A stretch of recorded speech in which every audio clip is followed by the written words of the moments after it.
the 2019 season. NC State's dynamic defense is making history with overwhelming, game-changing pressure. Today, the Wolfpack look to harness Boston College and the Eagles' powerful, top-ranked rushing duo. ACC football from Chestnut Hill right now.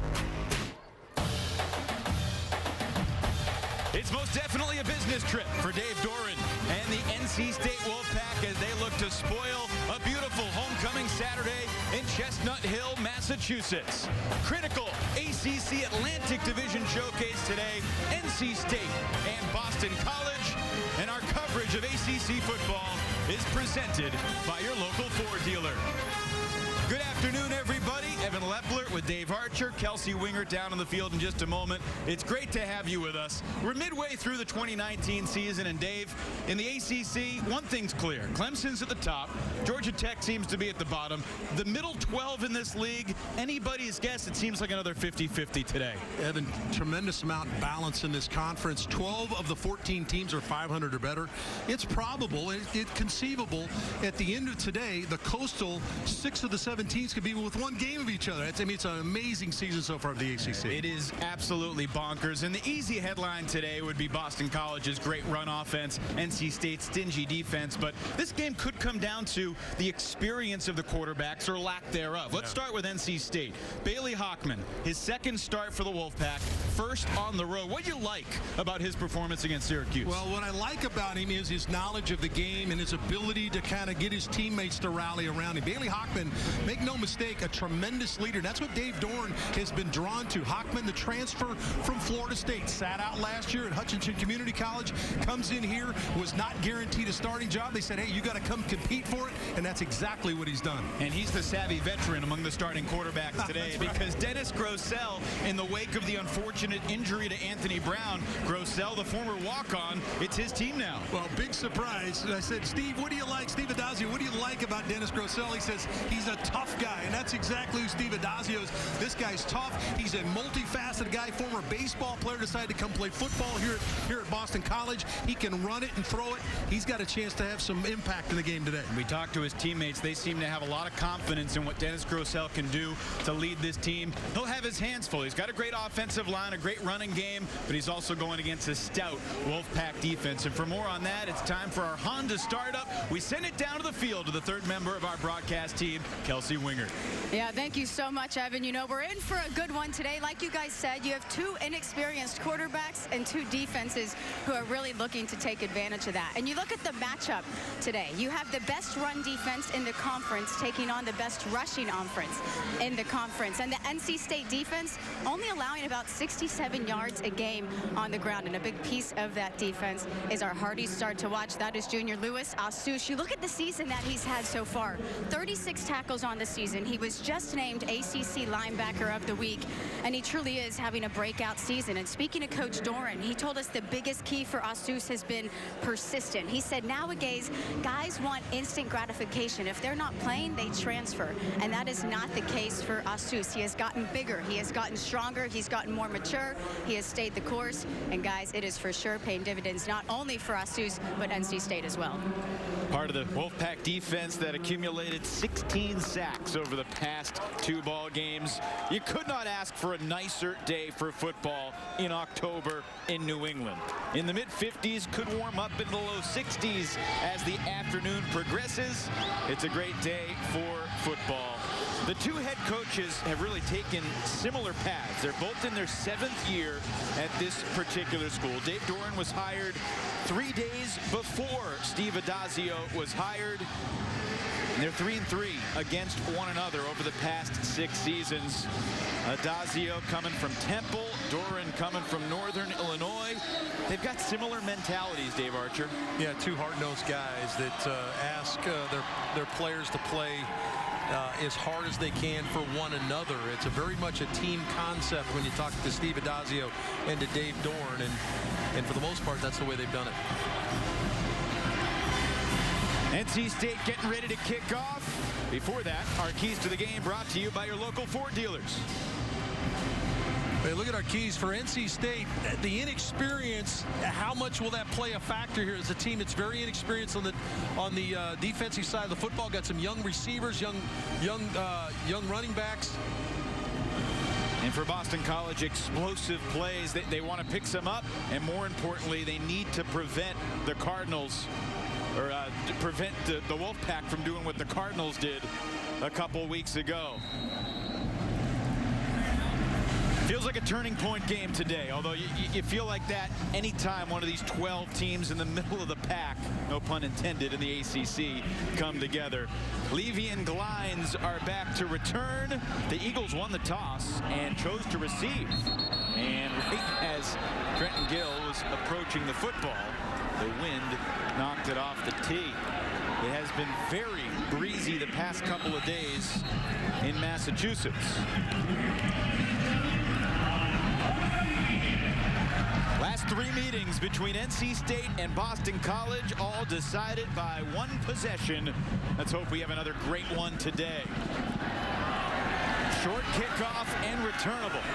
Travis Levy across the 30, breaks a tackle, and great starting field position for Dennis Grosel, who makes his first career start today for Boston College. He was the 4th string quarterback a year ago. Came as a walk-on, now he's on scholarship. What do you expect from the BC offense today? Well, they said they're not going to change what they do. This is an offense that features 3 tight ends, sometimes even 4 tight ends. They want to be big, they want to come down and run the ball, and it's going to give Grosel some opportunities off play action to make a play down the field. 3 touchdowns off the bench in relief of Brown. Not too much of a surprise. A.J. Dillon gets the carry, and he gets rocked by the safety, Jarius Moorhead. A decent gain on first down for Dillon. The difference about this offense, Evan, is the 3 tight ends, they still play with tempo. So they're up at the line of scrimmage right away, and here's Dillon again. The pitch, Dillon hit in the backfield by Asus. Picks up where he left off 9 days ago at Carter Finley Stadium.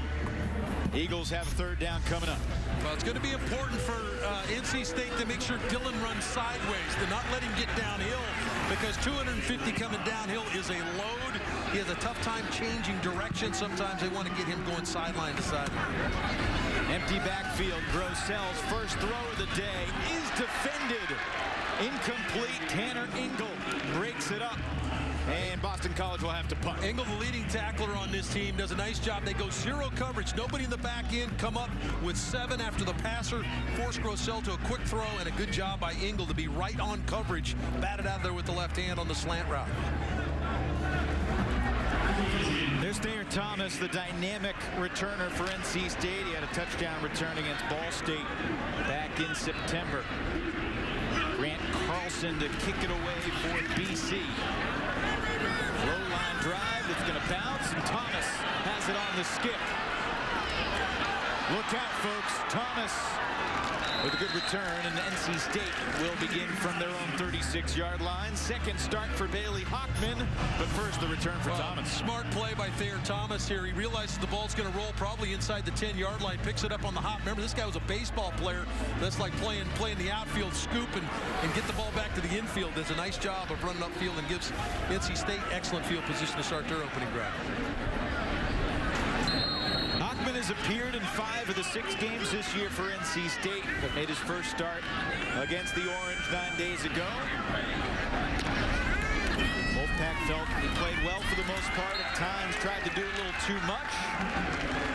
And good defense for BC at the start. Tackle in the backfield, bringing down Bam Knight. Excellent job of getting a little bit extra people to the line of scrimmage, and that time Max Richardson was able to blitz through the A-gap there, really fill the hole. No place for Knight to go. Dave, we talked about strength on strength. BC rushing, NC State rush deep. The weaknesses of these 2 teams are on the field now. Hockman's throw almost intercepted. It was Mike Palmer who got his hands on it for BC. The Eagles defense has been shredded. NC State's always struggled. What do you expect here? Trying to force it into Hines running the slant route. Excellent read on the play by Mike Palmer, the safety. Palmer comes down to the play and probably ask him. He should have picked that off and given BC an opportunity early. Eagles bring in 4 new defensive linemen for this 3rd and 11 snap, including Shita Salah, the true freshman that the Eagles are quite excited about. Pressure coming. Hockman cannot get away. There's the true freshman from Somerset, New Jersey, Shita Salah, his first career sack. All they could talk about, Bill Sheridan, the defensive coordinator, talked about this guy named Shita Salah, and he's going to be a big-time rusher here at Boston College. And boy, he didn't wait very long. 3rd play of the game, the freshman bursts through and a big sack for BC. Got a dream of a situation like that, untouched. A loss of 13. Well, I said the kid tests off the charts with all the stuff he does in the weight room, all the running. They said if he grows into the body, he's going to be a monster. Trenton Gill's punt, caught by Levy, and he gets rocked. Hard hit by Drake Thomas. It's Thayer Thomas's brother. Each team goes 3 and out, no score. The Pack and the Eagles just getting started.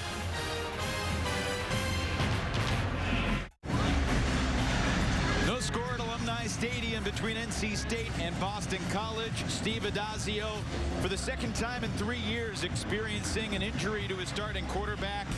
Same play call as 2 years ago for Anthony Brown. 2 years ago, it was against the Wolfpack. This year against Louisville 2 weeks ago. Kelsey Wingert has more on the last couple weeks for Anthony Brown.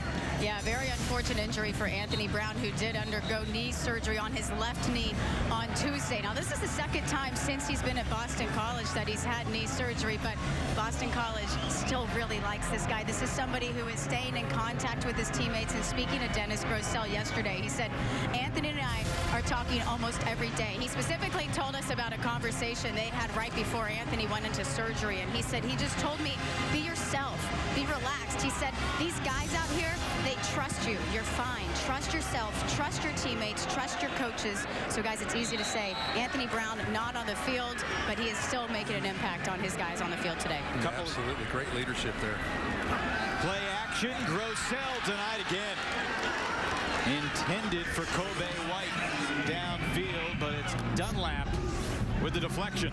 Just a quick flash play fake and a throw in behind. This is that to pull the linebackers in, and now I'll throw the slant in behind. But excellent job on the back end by Dunlap. He's a long corner, 6'3", long wingspan. Did a nice job of getting in there and batting it out. Back to the ground for the Eagles, and a pickup of about 5. It'll be 3rd down and 5. Isaiah Moore on the stop. Hey, Dave, a couple good one-on-one pass defenses in the opening couple of drives. Does that give the defensive coordinator for the Pack, Dave Huxtable, a little more confidence to stay in that man throughout the game? Well, they're going to need to do that because they want to crowd the line of scrimmage with more people to stop the run game. So it's going to put them in a situation where they have to play man coverage. You certainly like to see guys making plays. Zay Flowers coming down to the spot, and he's going to pick up the 1st down by a half yard. And this is something you'll see more. BC will move their quarterback a little bit more, give him a little bit more of a run pass option, a little sprint to the left. Good job of getting the ball in the left flat, or the left flat there to Zay Flowers. They love Flowers. A lot of shake to this guy. No shake there, though. On the give, Flowers hitting the backfield by Brock Miller. This is a front 7 for NC State, and I don't know how they keep doing it. Dave Dorn deserves a ton of credit for how they recruited NC State. They've got so many good players. They're banged up, but they continue to put people on the field that are next-level players. Flowers again near midfield. Taken down by Moorhead, and it's going to be 3rd and inches. Again, the quarterback on the move, Evan, so much more comfort zone for Grosel. Maybe some better sight angles for him to find his receivers. Does a nice job of coming across the middle to find Flowers again. Jumbo formation here. Flowers out, lines in motion. Grosel takes it himself. And judging by the spot, the Eagles will have a new set of downs. It's an amazing story, Dennis Grosel, because he was at his high school graduation expecting to go to Butler in the fall in Indianapolis and play college baseball. And from his graduation mass, his high school football coach came up to him and basically said, hey, just got a call from Boston College. They have a preferred walk-on spot at quarterback. Do you want to play college football? Oh, there's a catch. You have to let me know by the end of the week. And you're not going to meet the coaching staff before then. So, I mean, he talked about it with his parents. Sight unseen, had not met Steve Adazio, committed to come to BC with no guarantee of anything. Well, another crazy part of that story, it was a kind of a gray shirt scenario because they didn't have a spot for him in the fall. So he had to sit out the fall. Actually came and visited BC back in 2017 in November. And that's the first time he met Steve Adazio after he'd already committed to come as a preferred walk-on. Now, of course, Coach Adazio's put him on scholarship, and a pretty cool moment for him as he got put on scholarship and he had to call his parents and let them know. That was in spring ball this past year where he kind of gained everyone's confidence. Became the backup with Anthony Brown's injury. Grossell, the wise decision. Grossell, now a redshirt sophomore out of St. Ignatius in Cleveland, Ohio. Kelsey, you got more down the sideline. Well, you were talking about that incredible story of how Grossell ended up here, but one of my favorite parts of the story was when he said that he was working as an assistant coach for his high school football team, and that overlap that you spoke about. And he said that was a way that he was able to keep throwing the ball, keep in shape, and be ready to go and for an opportunity just like this. It was a personal foul penalty that backed up the Eagles. So here's Hunter Long with plenty of room. Great screen for Boston College, and Hunter Long takes it inside the 10. Devin Graves saved the touchdown. Nobody gets more out of their tight ends than Boston College does. They play a ton of them, fake the quick screen to the outside. Now it's a 3-count screen to the backside to Long. Gets excellent blocking. Really nobody home for NC State defensively. And a touchdown-saving tackle there by Graves. 51 yards on the screen to Hunter Long. Now Boston College into the CPI red zone. And before the snap, the flag flies. Number 81, 5-yard penalty, first down. Chris Garrison, tight end from New Hampshire.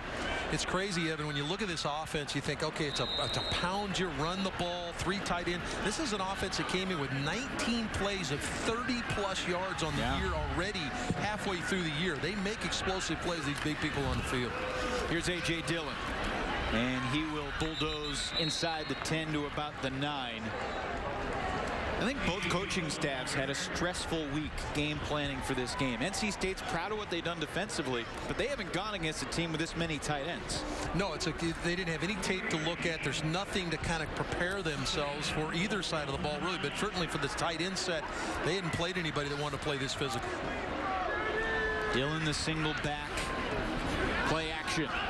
Dennis Grossell. Time running out. Throws it away. Well, that's a good decision by the young quarterback. He had a couple of tight window throws he could have made out there in the right flat. Had Long, had Garrison potentially, but they were tight. You got to take care of the ball down here. You got to come away with points. Good decision by the inexperienced quarterback in Grossell. That was a very experienced decision. Zay Flowers back into the game for Steve Adazio's team. Flowers at the top of your screen on 3rd and goal from the 9-yard line.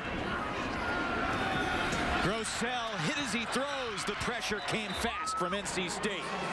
There's Isaiah Moore, the middle backer, coming on the blitz, and he's going to get in on Grossell before he can even load it up. There's a flag thrown right near where Grossell landed. Intentional grounding. Offense. Goal 6.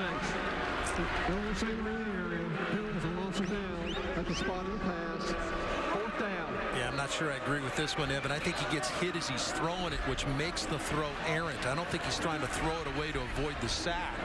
I think he's actually in the motion of trying to throw the football and gets hit by Moore, the middle backer. And that's going to be about a 12-yard loss, transforming what would have been about a 27-yard try into a 39-yard try. Now, Dennis Grossell has been the holder all season long for Aaron Boumeri. Season long is 45. This is from 39 to give the Eagles the early lead. And Boumeri pulled it. No good.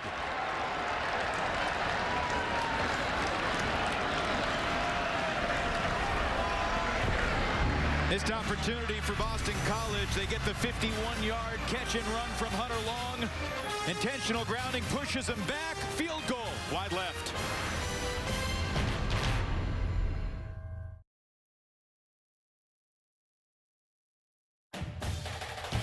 ACC College Football is brought to you by CPI Security.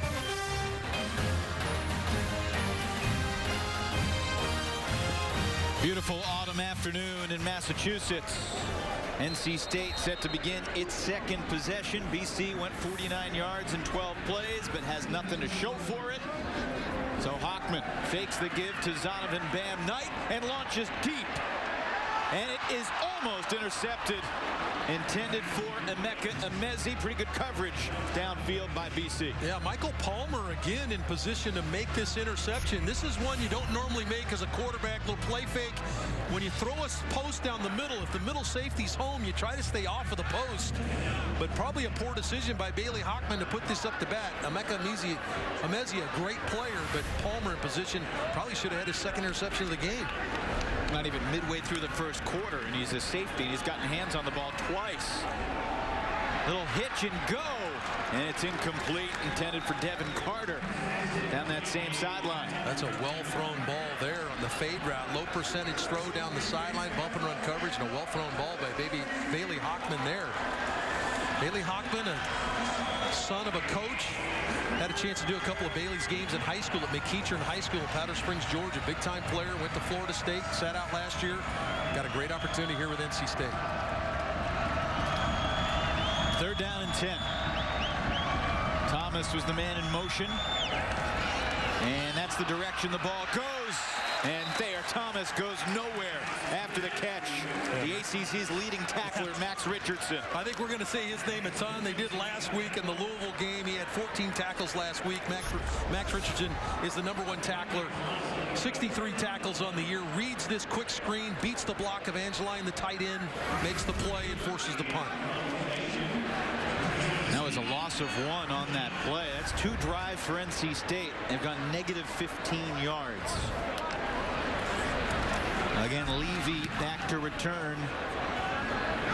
The NC State punt from his own 31. Levy near midfield. Boston College back on offense, but first a quick word from Advance Auto Parts. I can sign 12 autographs in 6 seconds. So reminding you to check your battery this fast? Easy. 2 weeks ago against Louisville, Mike Bajakian's Eagles offense produced 563 yards. That's a season high.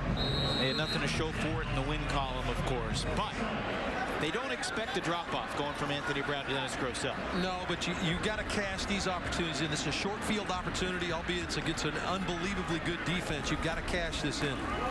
Here's Dillon across midfield.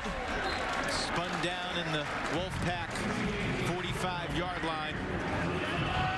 Really nice job of creating a crease in there for A.J. Dillon. Big-time back. 3 consecutive 100-yard games so far for Dillon. I think 16 in 29 games. Is going to crush the BC rushing record held by Andre Williams, if not today, next week maybe. He's feeling good physically, he says, after a sophomore year in which he was banged up, and it takes multiple strong defenders to bring down A.J. Dillon. This is where he's at his best, Evan, when he's coming downhill. This is what they're looking for. See, he's coming straight downhill, gets a nice block there on the perimeter, and then the big body hard to bring on the ground. Zion Johnson leading him through there, the left guard. Grosel keeps it, sets his feet. Great defense from the pack again. Stephen Griffin this time gets the PBU. Yeah, Griffin's the nickel back. Does an outstanding job of covering all over the place. This time he draws.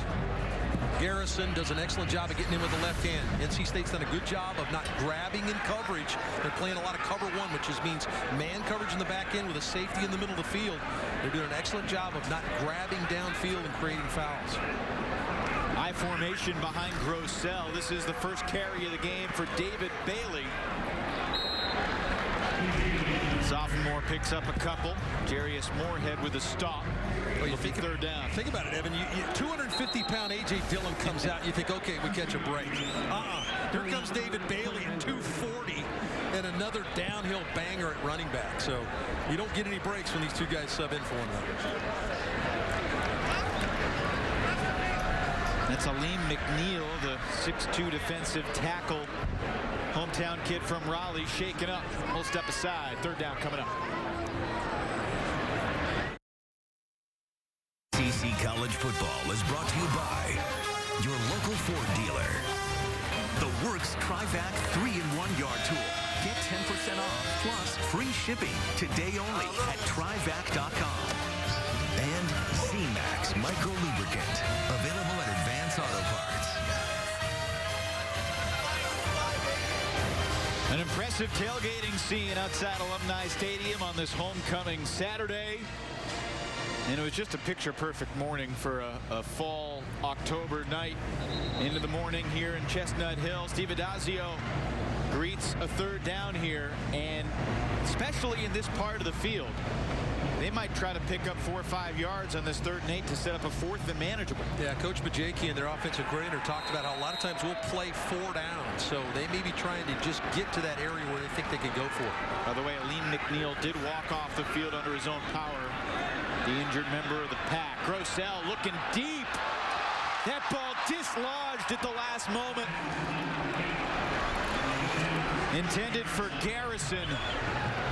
He had it and lost it. Jarius Moorhead broke it loose. I love the route. It's a layered route. 3 receivers to get the ball to with the quarterback on the move. This is where Grossell probably feels his best at the athletic position. Makes a pretty good throw. Sets Garrison up for an opportunity to high point the football. And again, once again, NC State, give their DBs a ton of credit. They've done a great job in the man coverage of getting the ball out on pretty well thrown balls. On 4th and 8, Eagles with some fantastic special teams. The Wolfpack don't have a positive play in their first 2 drives, and they're 99 yards away from the end zone. Now, short field opportunity there for BC. NC State's defense did what it needed to do. It needed to come in, get a stop, limit what they could do, kept them out of field goal range. But give BC's special teams credit. They pin NC State again, and NC State has struggled on offense. BC has run 19 plays. They have nothing to show for it, of course. NC State has gone 3 and out twice. They've run 6 plays.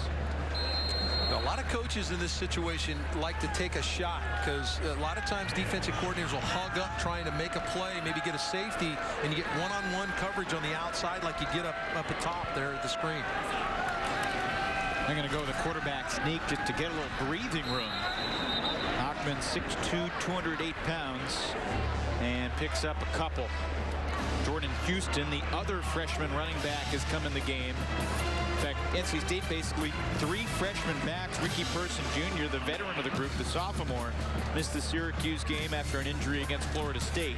Well, Dave Dorn loves these running backs. I had a chance to talk to him before the game today, and he just loves the shake and what they bring. He says we're going to need some explosive plays from our backs today.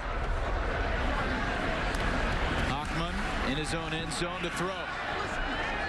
And he overshoots Thomas on the perimeter. Now, good job by the outside linebacker there, getting out underneath the throw to Thomas. And did not make it an easy throw. Might have looked like it was an open receiver, but because there was an undercut of the throw by the defender, made it tough on Hockman to pull it in there. And Hockman wants to be careful of the ball. Obviously, he doesn't want a turnover down here in his end of the field. You may have noticed on the back of Bailey's jersey, Hockman has the N correctly placed on the back of his jersey. 9 days ago, it was upside down. There's an interception. Boston College with a pick 6. Jason Maitre.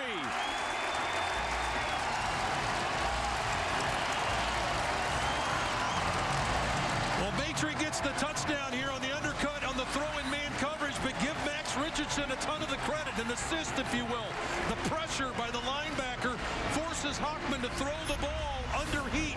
Here comes Richardson, number 14, forces the quarterback to throw the ball maybe before he was ready to. And an ill-advised throw. Excellent read by Maitre to undercut the route. And an easily waltz into the end zone for BC and a defensive touchdown.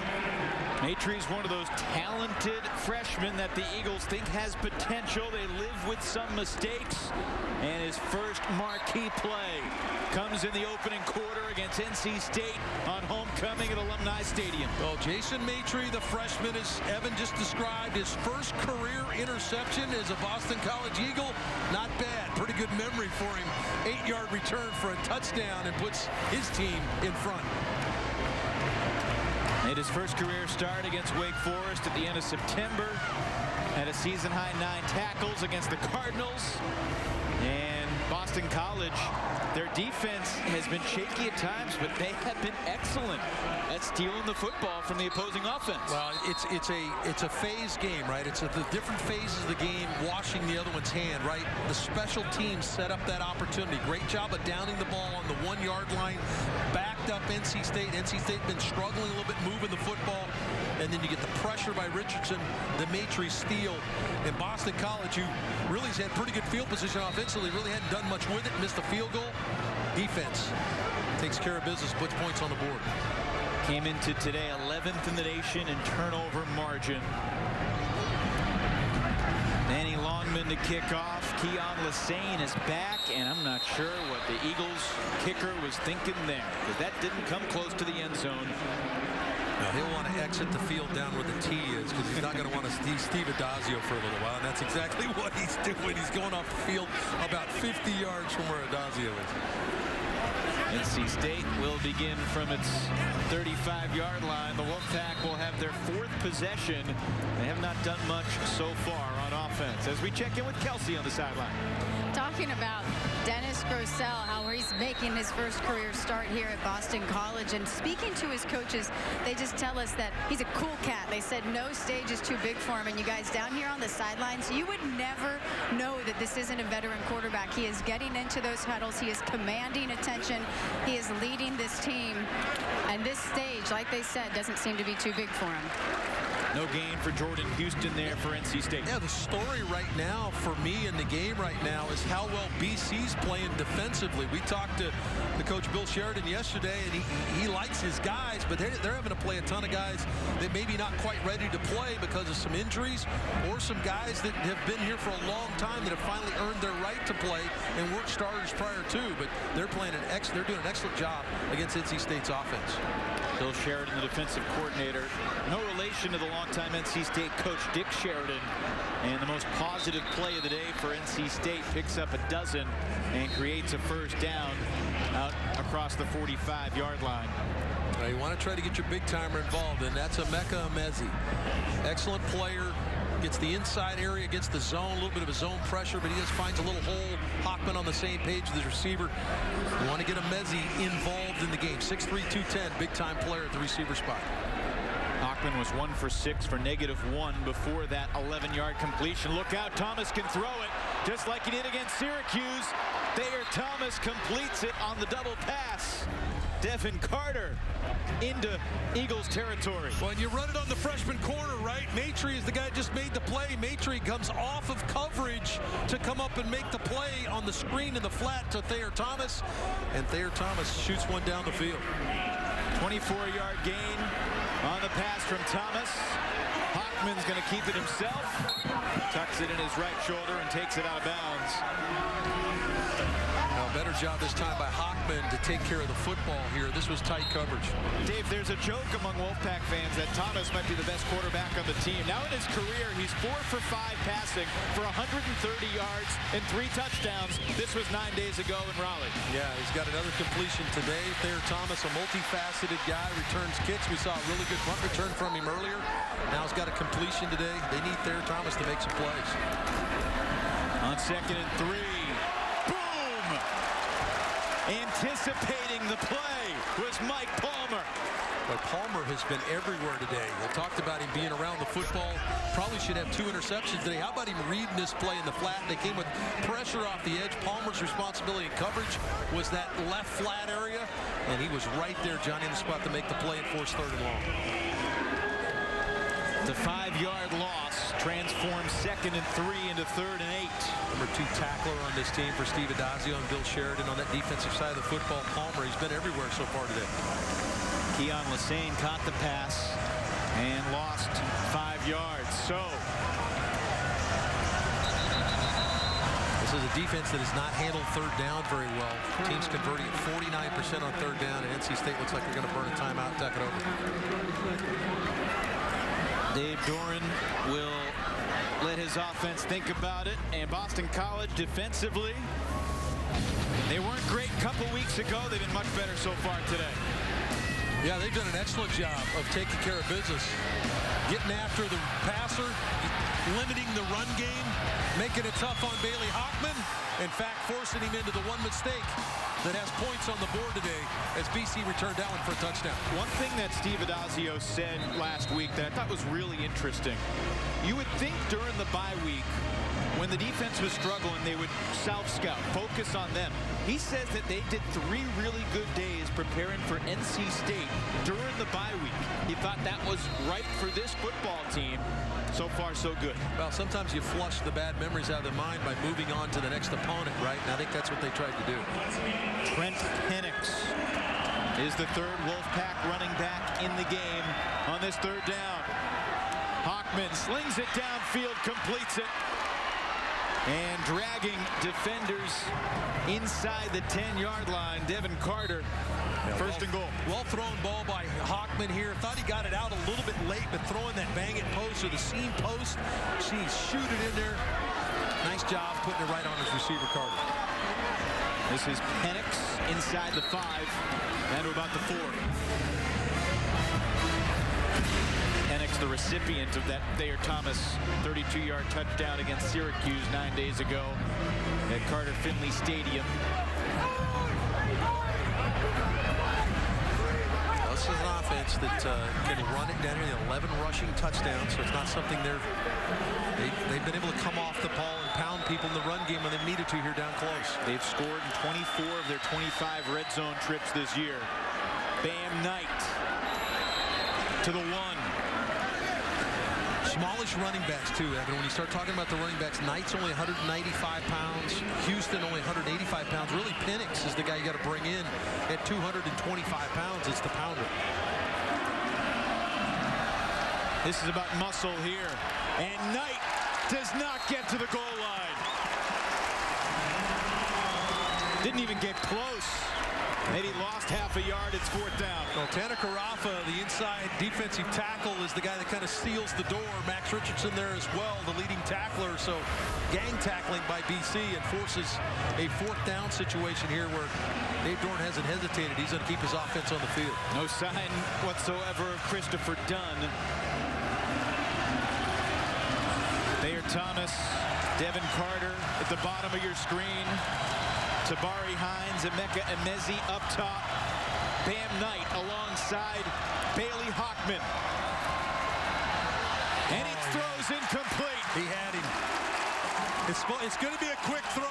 Thayer Thomas runs the quick out from the slot, and Bailey Hockman misses him. Just coming right at you here. You see Thayer Thomas is just, it's going to be a tight window. It's going to be a tight throw, but he's got him, and he just airmails him. See, Thayer Thomas has just enough room for you to fit it in just inside the pylon. He went to the right guy, just didn't pull it down to his target.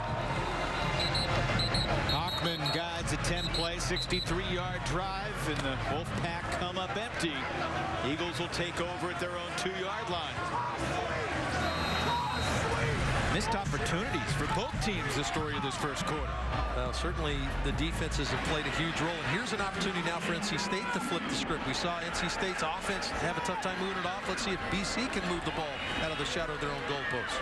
Dillon dangerously close to his goal line. They ruled that he got it to the 1. They have lost a yard, though. Yeah, crowding the line of scrimmage. They're going to play an 8-man box most of the day. Excellent job at defeating the block of Garrison there. Come up and make the tackle. Griffin, the nickel back in the game, plays like a linebacker. But you can see how many players are around the line of scrimmage for NC State. Dangerously close to a safety there. Now in the shotgun, Grossell. That's time to step up. And he just kind of throws it away. And went double move on the outside. Hitch and goes on both outsides. Solidify protection with the back staying in. You saw there was 8 men in the box. Go one-on-one on the outside. An excellent job again by NC State in the corner position. This is a team, Evan, that isn't on their 5th and 6th corner. Dave Doran talking about he is so deep. He's got guys playing that he didn't plan on playing. Some of them are young players. Some of them are older players that have gotten on the field because of injury, but they're playing well today. Rossell completes it on the move to Glines. They'll be shy of the first down, but it will give Grant Carlson some breathing room on 4th down. And presumably the second quarter will begin with a punt, and by switching ends of the fields, Carlson will have the wind at his back when he punts to start the second quarter. Homecoming in Chestnut Hill. Boston College and NC State have played great games the last few years. The pick six, the difference after one.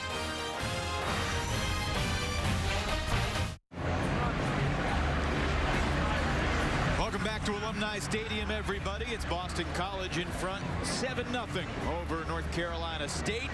Nice round numbers in the total yards category. Makes it easy to characterize. 100 yards for the Eagles, 50 yards for the Wolfpack. Only one turnover, and that was an interception for a touchdown, 8 yards from the redshirt freshman Jason Maitre. Yeah, the defense has been the story, and here again, the defense forces an opportunity for NC State to a short field situation here. Thayer Thomas standing at the BC 43, and that punt isn't going to get there. Bounces out of bounds, actually right around the 42. And they marked it at the 41, so short field, as you said, for Hockman and NC State. Well, remember, BC got the same opportunity. They got the ball about their 48-yard line, so it's half a field opportunity. Did not take advantage of it, had to punt. It led to the interception for a touchdown. Can NC State, who just had a nice long drive and resulted in nothing, turning it over on 4th down, can they cash this one in? Hang on one second, Dave. It's not Hockman in NC State. It's Devin Leary in NC State. Leary, the redshirt freshman, has appeared in the past couple of games for Dave Doran. McGill picks up 1, maybe 2 yards. Leary, you know, has done a lot of good things, and the coaches have said he's also had some teachable moments, but they really like this kid's arm. All-time leader in New Jersey high school history in passing yards and touchdowns. The guy had a celebrated career at Timber Creek High School. Gatorade New Jersey Player of the Year, both as a junior and a senior. And rifles it to the left arm of Thomas, who shifts it into his right arm and takes it into the red zone. This ball actually gets on Thomas before he knows it's coming, but he got such great athleticism that he just snags it out of the air with one hand, reels it in, and then, of course, secures it with that right arm, as you said, Evan. But quick throw by Leary and a big play by Thomas. 23 yards. Leary's arm on display. Thomas just can do a little bit of everything for this team. The ball comes loose. Leary recovers in time to maintain possession, but he gets hammered by a host of maroon jerseyed BC tacklers. No, play can't start until you catch the snap. That was a little hot into his right shoulder, but you're responsible as the quarterback to catch that ball as long as it's not over your head. And Leary just did not look it in. They had a RPO going or a zone read going there, and he was so quick to maybe make the play fake that he didn't get the ball secured. Who was the first coach who told you the play doesn't begin until you catch a snap? Yeah, that was my junior high coach, and he slammed one in my stomach and reminded me I got to hold the ball. Richardson again, great anticipation, brings down Jordan Houston. It'll be 3rd and long. Excellent job. Just a quick handoff, and Richardson has done a nice job of diagnosing plays. The junior linebacker from Duluth, Georgia, has been all over the place. He and Palmer have been very impressive. The safety and the linebacker have been everywhere. Through the years, Boston College has had so many good tackling linebackers. And Richardson is the next to the crop. That was a pretty good one playing for the Panthers that made every tackle for Boston College. And making every tackle for the Carolina Panthers as well. On 3rd down and 15, Leary tucks it. And he'll take it to about the 15-yard line. He picks up about 8 yards. It'll be 4th down. And here comes Christopher Dunn in the field goal unit. Now, the one thing that Hockman and Leary don't necessarily bring to the table is that other facet of the game, the ability to get out of the pocket and create on your own. Neither guy is overly elusive outside. Leary tried to kind of limit what the negative play was, got as much as he could. That's where Matthew McKay, who was the starter to begin the year, outstanding runner, just has not handled the passing game as well. Dunn from 30 sends it through. The sophomore kicker gets the Wolfpack on the board to culminate the drive that began in a very short field. 7-3 BC, second quarter.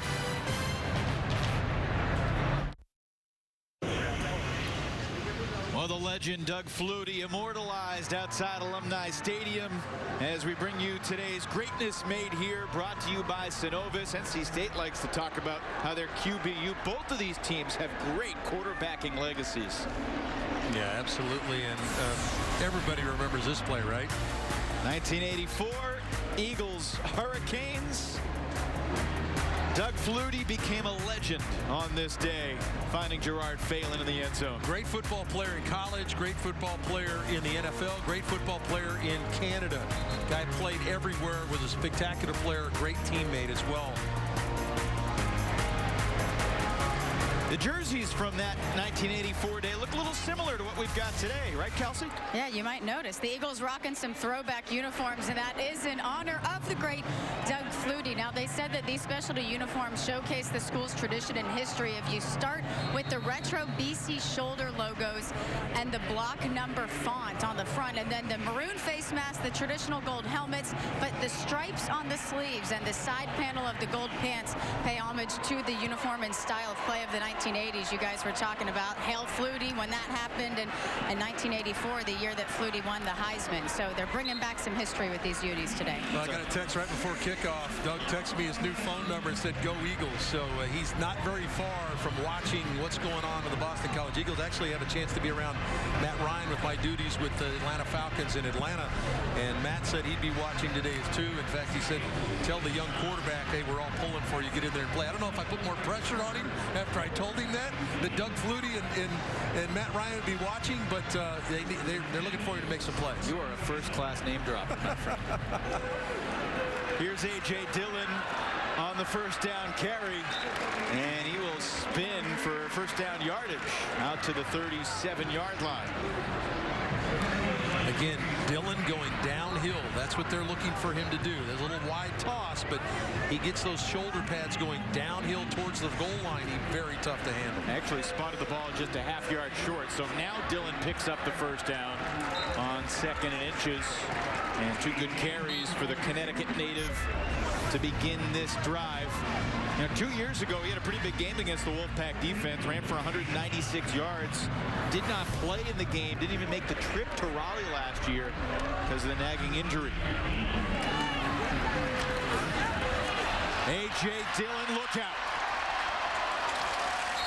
Well, 3 consecutive runs now for Dillon, and what BC's doing is getting their big back going straight downhill. Again, another broken line play. They like to pull the backside. That's Zion Johnson. Gets the pin block or the trap block. It's the old counter tray, the old Redskin counter tray. Get a big guy out in front with a big guy running the football. Near disaster there on the timing, but they do get the give to Flowers, who just takes it out of bounds, minimizes the damage. Yeah, BC does probably as good a job as anybody does, and Oklahoma doing this now with their run game. BC came in 9th in the country running the football, number 1 in the ACC. Oklahoma 3rd in the country running the football. Both those teams averaging well over 250 yards a game, and they're using this broken line pull play to create creases for the running backs. A crease for David Bailey. Creates a 3rd and 2 from the NC State 27-yard line. Now, these two backs, you talked about, there's really no break when you get Bailey coming in. We take a look at the running game. This is we talked about the number 1 defense against the run, number 1 offense against the run, and all of a sudden Boston College getting some traction in the run game. Garrison in motion on 3rd and short. It's Bailey. He's got the first down to the 24-yard line. Again, pulling those guards. This time it's the right guard, John Phillips, that's going to lead Bailey up through the hole. looking to create a trap. Watch Bailey 70 step around. Now looking for the first colored jersey to hit. He actually didn't hit anybody. But he's running through that hole, and you've got to run around him to make the play. Both he and Zion Johnson do an excellent job with these G plays, pulling the guards. Sure are. Dillon back in there. You can just tell the freshness factor of Dillon after he gets a couple of plays off. He looks faster than any of the defenders for NC State. And it's really kind of this year, it's kind of burst on the scene for him, right? They got a little bit out of Bailey a year ago, but not a lot.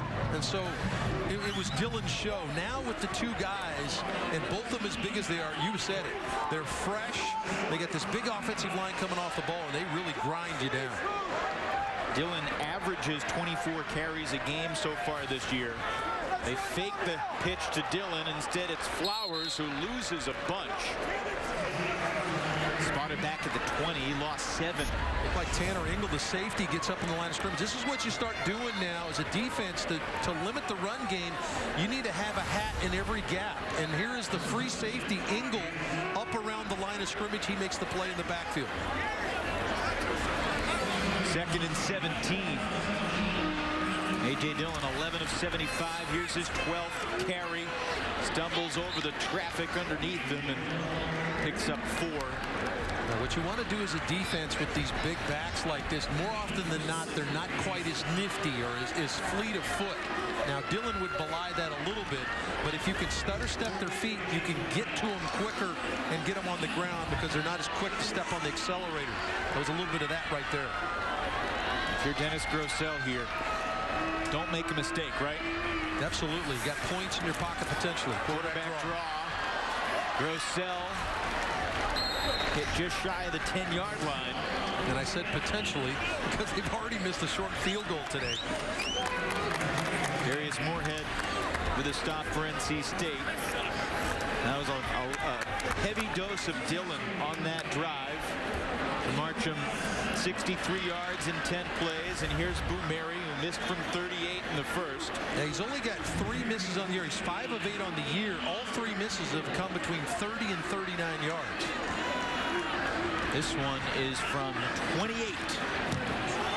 And Boumeri boots it through.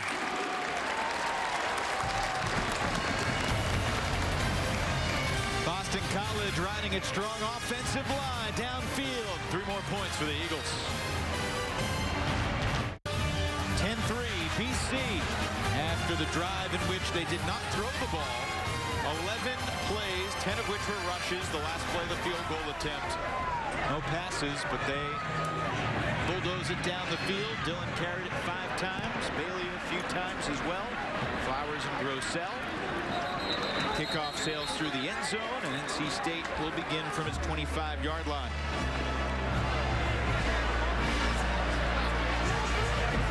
Well, Dave Doran has said that he wants his quarterbacks to protect his football team with decision-making first and foremost. He says sometimes the play we call may not be the right play.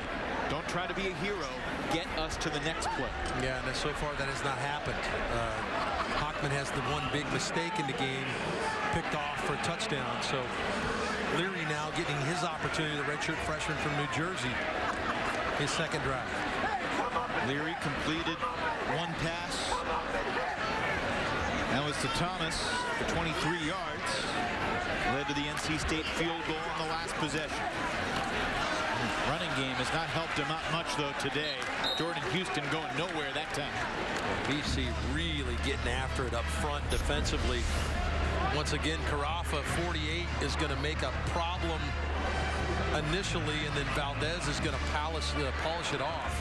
But the defensive front right now for BC winning the line of scrimmage against the NC State offense. You notice Max Richardson came in there late, maybe trying to get the extra half tackle for the stats. He's got to make sure that ball carries on the ground. When you lead the conference in tackles, you got to pick them up to maintain that advantage. Jason Maitre at the pick 6 does the tackling here on Devin Carter creates third and short for NC State. Yeah, good job of taking advantage of the soft corner on the outside by NC State. Get the ball out quickly to Carter. And so now you're back to very third and manageable, third and short, as you mentioned, Evan. So now the run game comes back into play. But a good call, recognizing a soft corner or a corner playing a deep third out there, take advantage of it.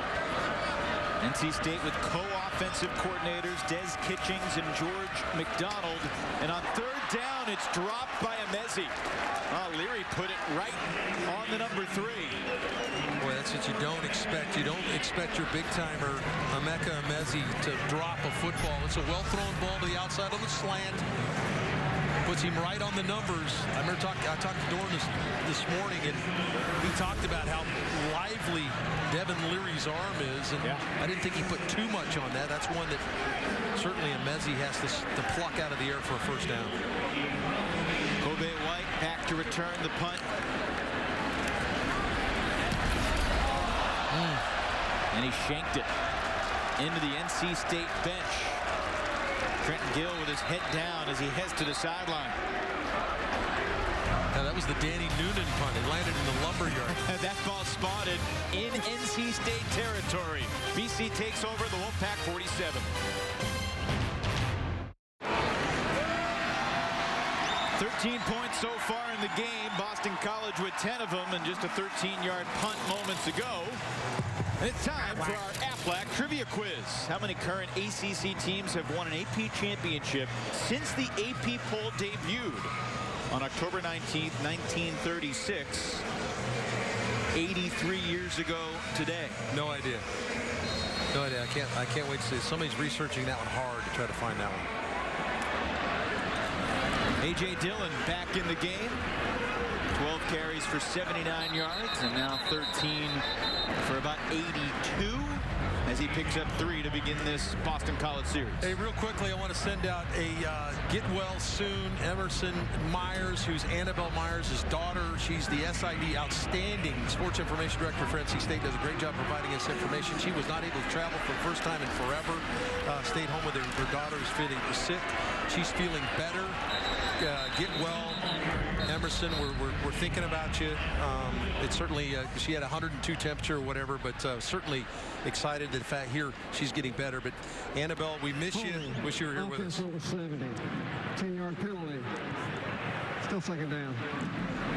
Agree with everything you said, Dave. Well done. John Phillips, not as well done. Called for holding, backing up Steve Adazio's offense. Well, it's hard to overcome major penalties, Evan, when you run the football. You're not an explosive offensive team throwing the ball. So now it's going to be up to Grossell to try to make a play, because it's second and long. It's not first and 20. Now you're back with second down. 5 penalties on BC so far. And here comes David Bailey breaking free. Makes a move downfield. David Bailey takes it all the way. Backed up in the running game. Who cares, Dave Archer? No kidding. 54 yards. Bailey goes the distance. Yeah, David Bailey just shoved that in my pie hole, didn't he? No question about it. David Bailey, I talked about this offense, came in with 19 plays of 30-plus yards, and a lot of it is in the run game. But NC State's so good against the run, this is something you don't expect them to give up. The #1 rushing defense in the ACC just got gashed by that big offensive line and big running back David Bailey. Extra point. Ekes over the bar. It was deflected. Yeah. Listen to this. NC State allowing 66.7 rushing yards per game. David Bailey with the longest run of his season. He goes 54 in one play. Boston College 17-3. Eagles in front.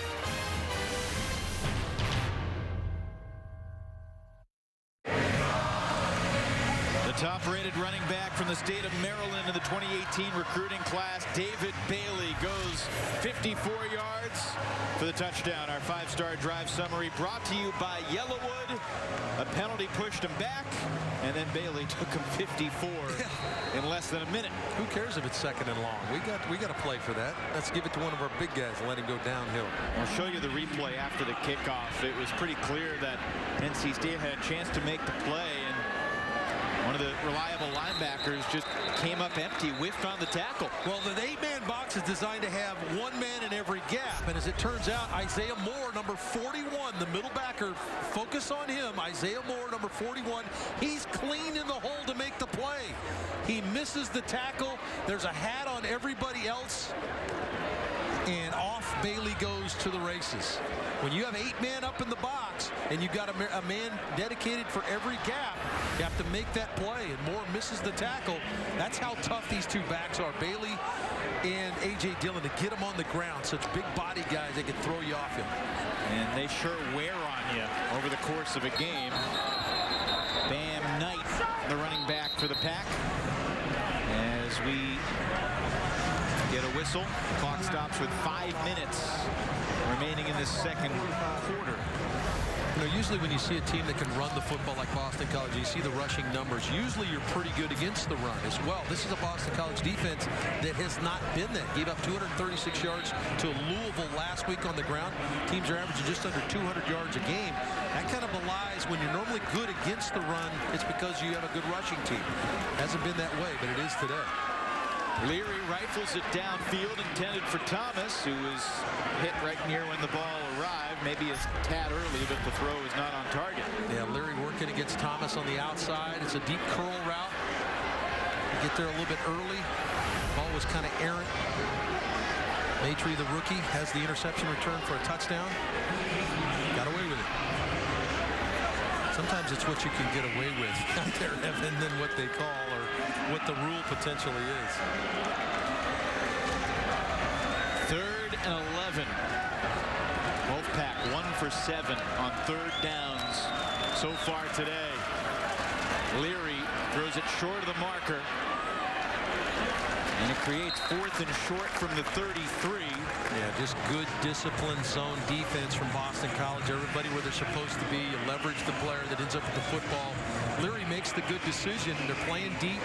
Throw the ball to the outside. Let your guy go one-on-one. But an excellent job of rallying the football. Team defense, get him on the ground. First catch for Tamari Hines. He picks up 9, but the punting unit is back on. Which means Kobe White back on the field for BC. White standing around his own 22 and now retreating inside the 10, back at his own 5. He makes the catch. Gets it back out to about the 12-13 yard line. That's where BC will take over, leading by a couple of touchdowns. And while we have a moment, let's give you the answer to today's Aflac Trivia Quiz. The researchers have consulted with the record books. How many ACC teams have won AP championships since the AP poll debut on this day in 1936? 5 of them: Miami, Clemson, Florida State, Pittsburgh, and Syracuse. What's the ACC school not on that list that you think could be the next school? And Miami won those championships, but they were not an ACC school, of course. Back to the ground, BC's A.J. Dillon spinning past defenders. Dillon bouncing off tacklers out near the 40. It's almost shocking to see NC State's defense get gashed like this. Excellent block on the outside by Garrison, and Dillon just kind of probes the line of scrimmage and finds that cutback lane. Back to A.J. You see how everything now is going downhill, Evan. We saw some sideline to sideline stuff. NC State defended that extremely well, but now they're just kind of coming off the ball physically up front, pulling a backside guard or a tight end, trapping and getting straight downhill with these two gigantic backs. Downhill with tempo too. Dillon on the bench. This is Bailey. And the flag flies late as he picked up the first down, but we'll see if it stands. Oh, it's an offside on NC State. NC State trying to crowd the line of scrimmage, jump the count a little bit. They picked up 4 yards. The penalty would give them 5. It's a first down either way. Defense over 13. Penalty is 5 yards. And results in a first down. Well, Coach Majaki and the offensive coordinator here at BC is going to keep giving this defense a steady diet of these 2 backs and this big offensive line. Until you can stop it, you're going to get a taste it. And this running game is going to continue to come at them. Here comes Bailey again. Makes a man miss. David Bailey down the sideline. Breaks another tackle. Touchdown, Boston College.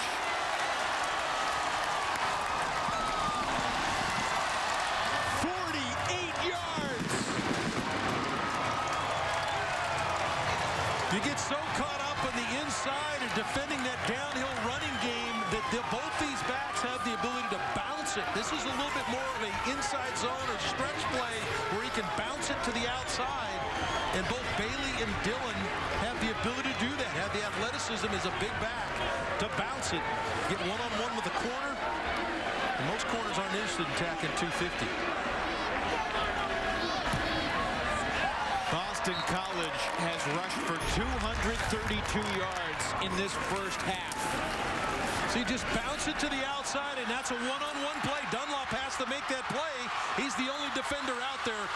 And just a poor job on the back end to kind of rally and make the tackle. You hope that Bailey's okay. You look at the back end of this play, and looked like an NC State defender fell on his leg at the end of this play. Watch the back end of this play. Good hustle. He fell on the back of that left leg, or right leg. He got up and walked off, but you kind of hope he's okay there. For Bailey, that's 5 carries for 113 yards and 2 touchdowns. A.J. Dillon, 15 carries, 116 yards for Steve Adazio's Eagles. It's like the anvil and the hammer, right? Just kind of pounding on you. And as a defense, it's tough to regroup. I mean, the Wolfpack have been used to being dominant in the run game. Well, and it doesn't help that your offense isn't moving the football. Your offense is going 3 plays and out. And so the defense over there trying to get their breath a little bit, maybe make some adjustments, probably aren't having enough time really to do that because you're not getting anything out of your offensive unit. For the second time, Boston College kicks it out of bounds.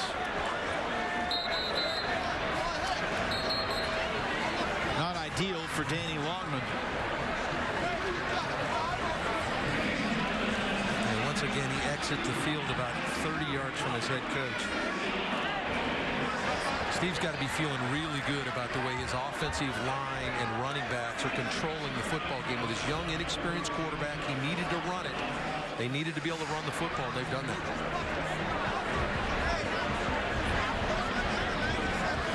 Two fouls on the play. Free kick out of bounds, kicking team. During the kick, holding receiving team number 30. Those penalties were offset or replayed the down. Free kick. Hard to believe you can get called for holding when the kick goes out of bounds. Yeah, it's that initial line, right? They're trying to lock up and get their initial block, so you get the penalty there. Jeff Flanagan, our referee today, signed by the ACC. Steve Adazio will get another chance to send this one into the end zone. Well, and NC State needs a play, Evan. Somebody needs to make a play, and they've been very good through the years on special teams. If they send the freshman Lassane back there, he's been pretty good on returns. They're looking for somebody to light a fire, give them some type of play. Where would you estimate Dave Doran's frustration levels are right now? He's at the boiling point right now. I don't think there's any question about that. And the defense has not played up to their abilities, and give BC a ton of credit for making them play that way, but he's got nothing out of his offense so far. You gotta be kidding me. I mean, the third time, you almost have to believe that it's intentional. Adazio walking toward his kicker. Yeah, he's trying to stay away from Coach Adazio. No. Come over here. We got to have a conversation here. Guessing it's not intentional. See, that's not what we're looking for. Well, Steve could be a little bit calmer because his team is controlling the game. It's 24-3. I think that would be a different conversation if this was a one-score game.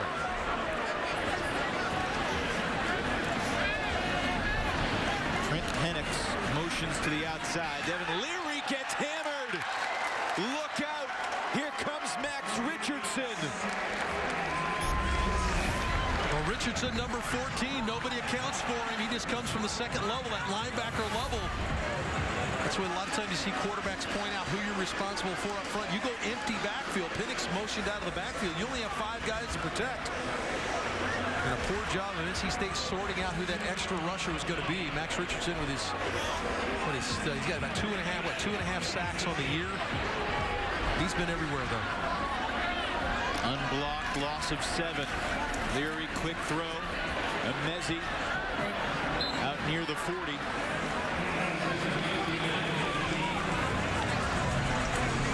Coming up at the half, we'll have a look at the scores from around the ACC. A couple other noon kickoffs, one in Louisville, one in Miami. We'll also hear from Steve Adazio.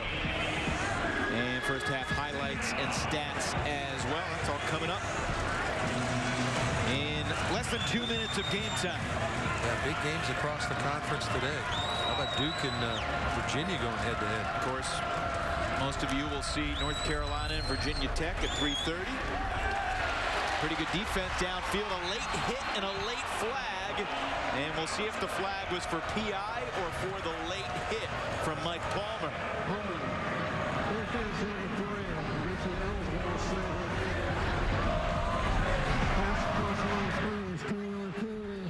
First down. Called holding on the outside on Maitre. Maitre coming in on the right side. Let's see if he may have happened prior to that. It would have been pass interference had that been the call. Yeah. They called holding, so it happened early in the route. Palmer got to be careful there, coming over and taking that extra shot. That could have been an unnecessary roughness there. Ball spotted right at midfield. Leary hit as he throws. A flag also down on the play.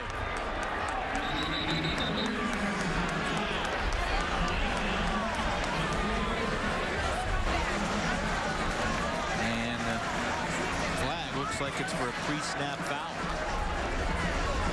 Once again, BC times up the pressure and gets to Leary before he can get it out. He did not see the blindside blitz coming. Offense, front end of the backfield. That may decline. Second down. Okay, so after the snap, a play will stand as an incompletion. Well, Dave Dorn is looking for someone to step up and make a play. A lot of times you go to your veteran players. Thayer Thomas, Kerry Angeline, the tight end, Emeka Emezi, looking for somebody to make a play for him. Remember, NC State will receive to start the second half. So this is a huge 90 seconds right here for Devin Leary and the Wolfpack. That ball hung on to until it was dislodged late. And it's incomplete. Looked like he might have juggled it. They were trying to get the ball to Hines. Damari Hines, the transfer, in the slot, runs a really good route. Ball probably gets there a tad late. He had separation early. Ball just didn't get there in time. Nice job by DeBerry, one of those freshmen. Comes in and gets the ball out. And a couple freshmen in the secondary. Josh DeBerry, Connor Greco, Bill Sheridan, Steve Adazio saying, these freshmen are going to play. We're going to throw them out there, live with some of the mistakes because they got great potential now. On third down, set up the screen.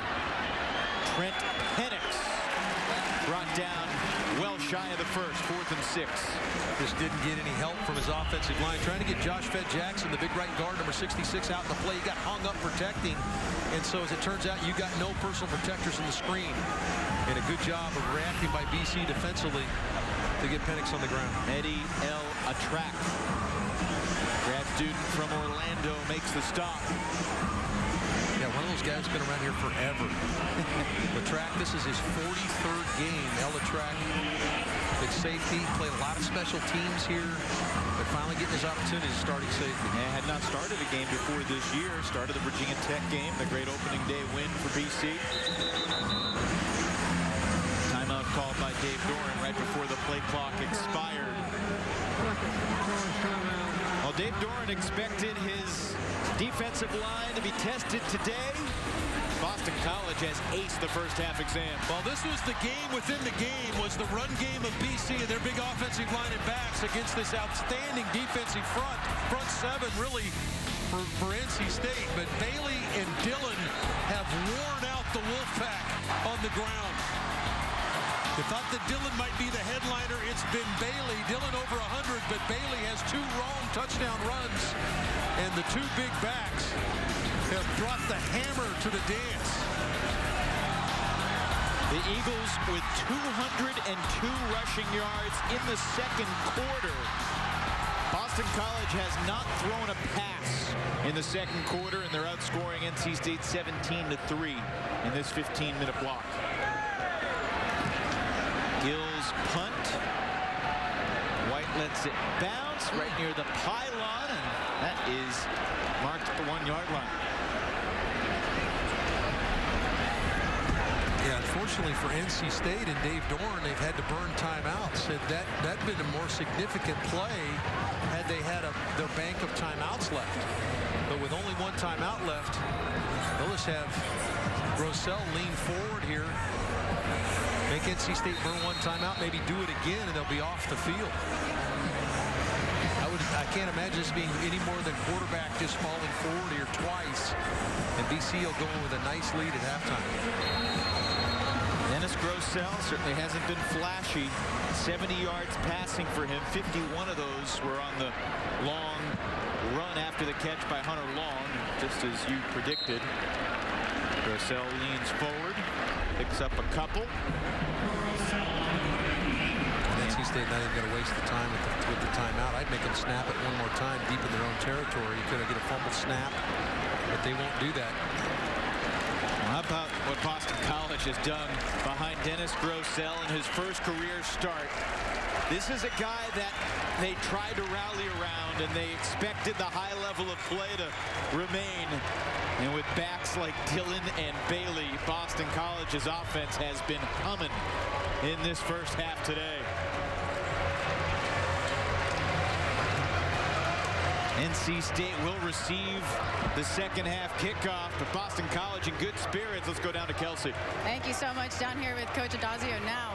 200+ yards on the ground for you guys just in the second quarter alone against the best run defense in the conference. What's been working for you guys on the ground? I just think that we're running, our 2 backs are running really, really hard, breaking tackles. I think we're doing a good job up front and starting to get surged, and we're starting to wear that defense down just a little bit, but they're a really good run-stopping defense. It was a slow start. You could see that that's the way it was going to be, and our defense is really playing well right now, you know, and super excited about the way they're playing. Now we got a whole half of football. We got to come back out here with more energy than we started with, make the adjustments, and continue to play at a high level. Thank you so much. Good luck in the second half, Coach. Steve Adazio hired 3 days after Dave Doran was hired in Raleigh. They're 3-3 against each other. BC up 24-3 at the half today in Chestnut Hill.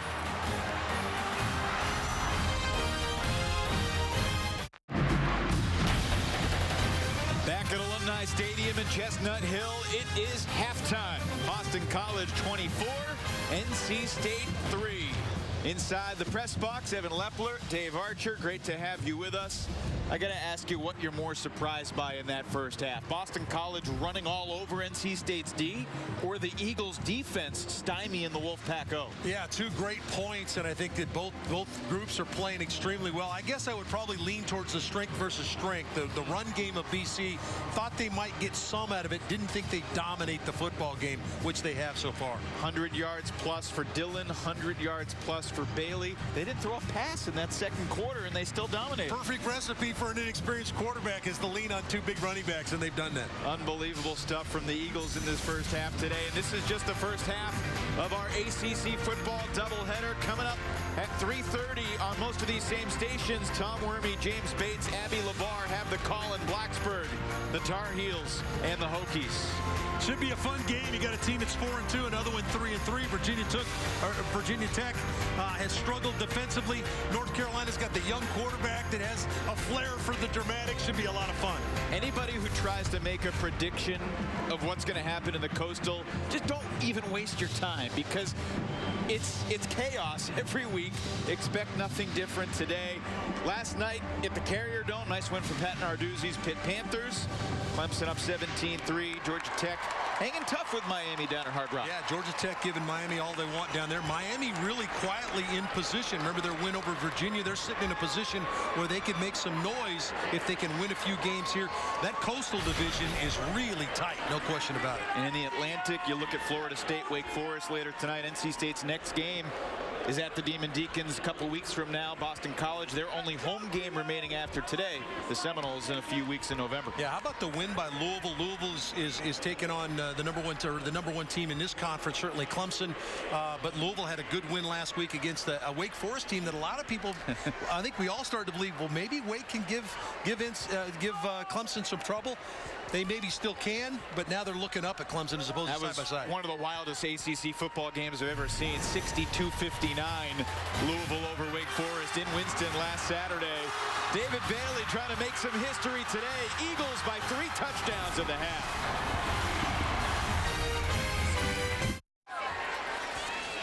The fall foliage nearing its peak in New England as Boston College leads NC State 24-3 at halftime on homecoming Saturday. Today, throughout the season, we'll be bringing you profiles of some of our outstanding ACC head coaches.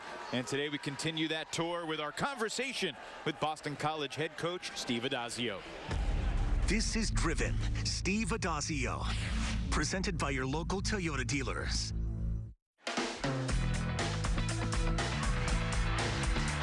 First year coach in 1985, is that right? Yeah, that sounds about right. Do you think it was always, I mean, it's always meant so much, but how much have you adapted as a coach? How much have you learned about football? And, you know, I mean, with Steve Addazio in 1985, the first thing you thought about being head coach, would it have been culture and chemistry at that point in your career? Yes. I was always into culture and chemistry. I was always into passion. I was always into toughness. You would have heard that from me back in 1985. And I was always into, I'm into teaching fundamentals. I'm a real fundamental guy. I love to listen to guys get up and talk about, teach me, how to defeat a block. Teach me, the top end of a route. I just love fundamentals. You want to help your players get better? You want to earn their trust? Can you coach them hard? Yeah, you can coach them hard if you do 2 things. They believe you can make them better through fundamentals, and you love them. If you can do those 2 things, you can coach them as hard as you want to. That stuck with me. It's never changed for me. It was the same way at Cheshire High School. Is there one thing in particular that you look for when you go out on the recruiting trail, or is there maybe even an example of a kid that you noticed? Just how do you find the right fit for BC? Well, at our place, you got to have someone who has some character. When you come to BC, number one, you've got to respect and want to get a great education and understand the degree is important. We got to get a guy that fits our culture. And what I like, do they love football? Do they love football? Do they play other sports? Do they love competition? Were they captains of their teams? X's and O, they can all work. What we're trying to find are those guys that love ball and want to develop and want to grow in the sport, and they want to respect the culture of BC and the culture of our football. I make no bones about how tough our program is. And that's what it is for us. That's why I'm in it. And if that turns a guy off, then so be it. ACC College Football is brought to you by Synovus, the bank of here. LS Tractor. See the LS difference at lstractorusa.com. And Toyota. Visit your local Toyota dealers today. Toyota, let's go places. Back at Alumni Stadium with BC leading by 3 touchdowns. Time for today's Honda Generators Power Play. Not 1, but 2 long touchdown runs for David Bailey. Yeah, Bailey gets his name in the stat column. It's that big offensive line. It's controlling the line of scrimmage. Now, Bailey did make a defender miss in the hole there. Makes another one miss here, but a lot of hats on hats there by that offensive line, creating room for Bailey and Dillon to run the ball. 234 rushing yards for BC. That's 238 more than NC State has, Dave. Well, the number that really gets me for NC State is 1 for 9 on third down. You add in their 0 for 1 on fourth down. It was a throw in the end zone that would have got them points. So 1 for 10 in conversion situations. That's really plagued them today. Will the Wolfpack go with Bailey Hockman or Devin Leary? Answer on the other side of the break. Second half coming up.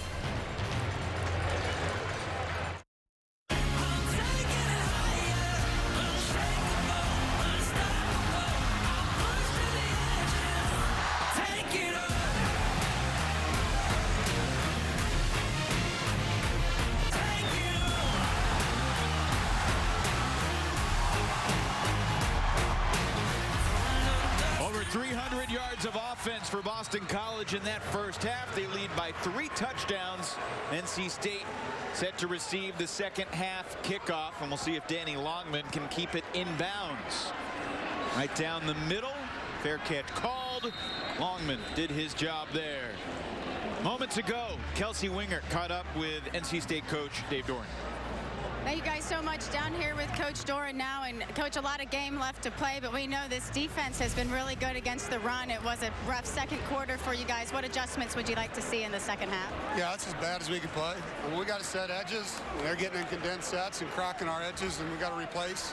We got to get off blocks, and we got to tackle them. It's fundamental football, and we didn't do it right. What is Boston College defense doing that's limiting you guys so much on offense and in the run game? Well, they're defeating us up front. We're not getting a lot of time. You know, at quarterback, we got to settle down a little bit. But we haven't got our run game or our pass game going. So they're playing better than we are right now. Just got to step up. Thank you so much for your time. Good luck in the second half, Coach.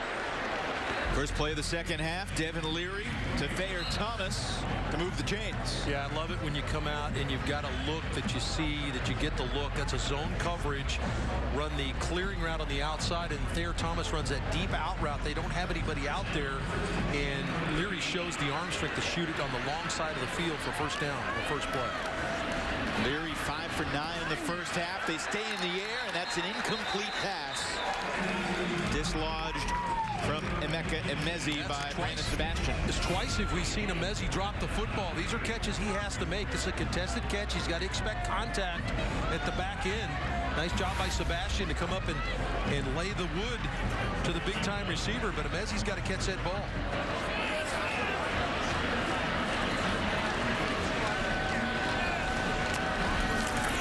Leary to throw again, hit immediately, and completes it. Devin Carter breaks a tackle, and he might go.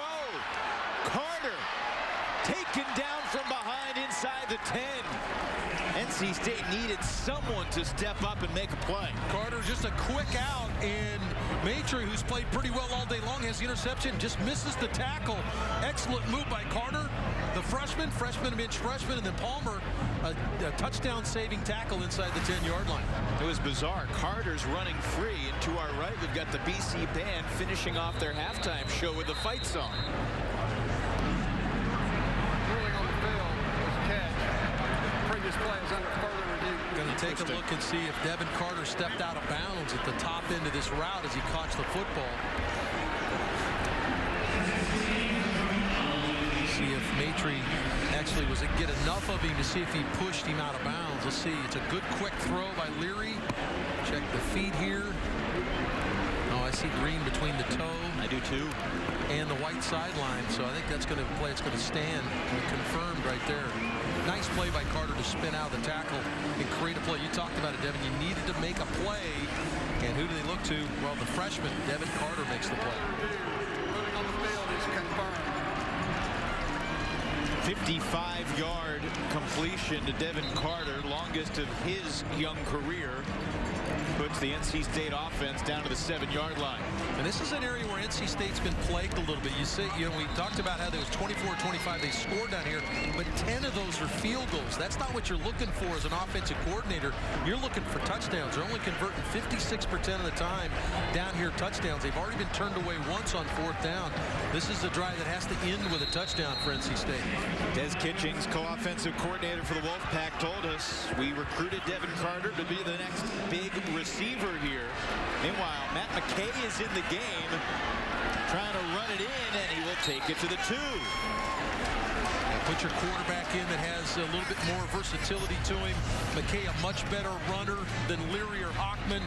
This is a straight run all the way. Got the tight end out in front, Parnham, and McKay pushes it down to the 1. 3 wide receivers to the left, up the middle. Penix met at the 1 and denied the line. Medial track, the safety steps up and makes the tackle. It's a big-time play by the safety. He's the guy that's responsible for that gap, steps in, takes advantage of it. Lamont and Valdez are there to help him get him on the ground, but a nice play by Track to be in the right place at the right time. Dave, in the first half, for some BC come to the goal line, stand on 3rd and goal and 4th and goal.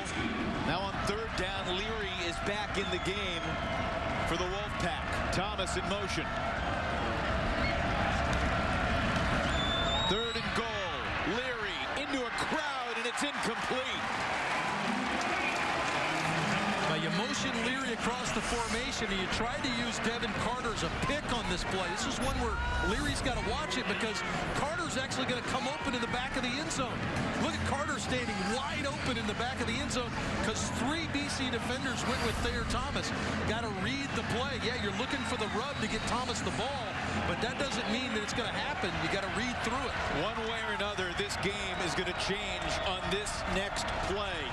4th and goal for NC State.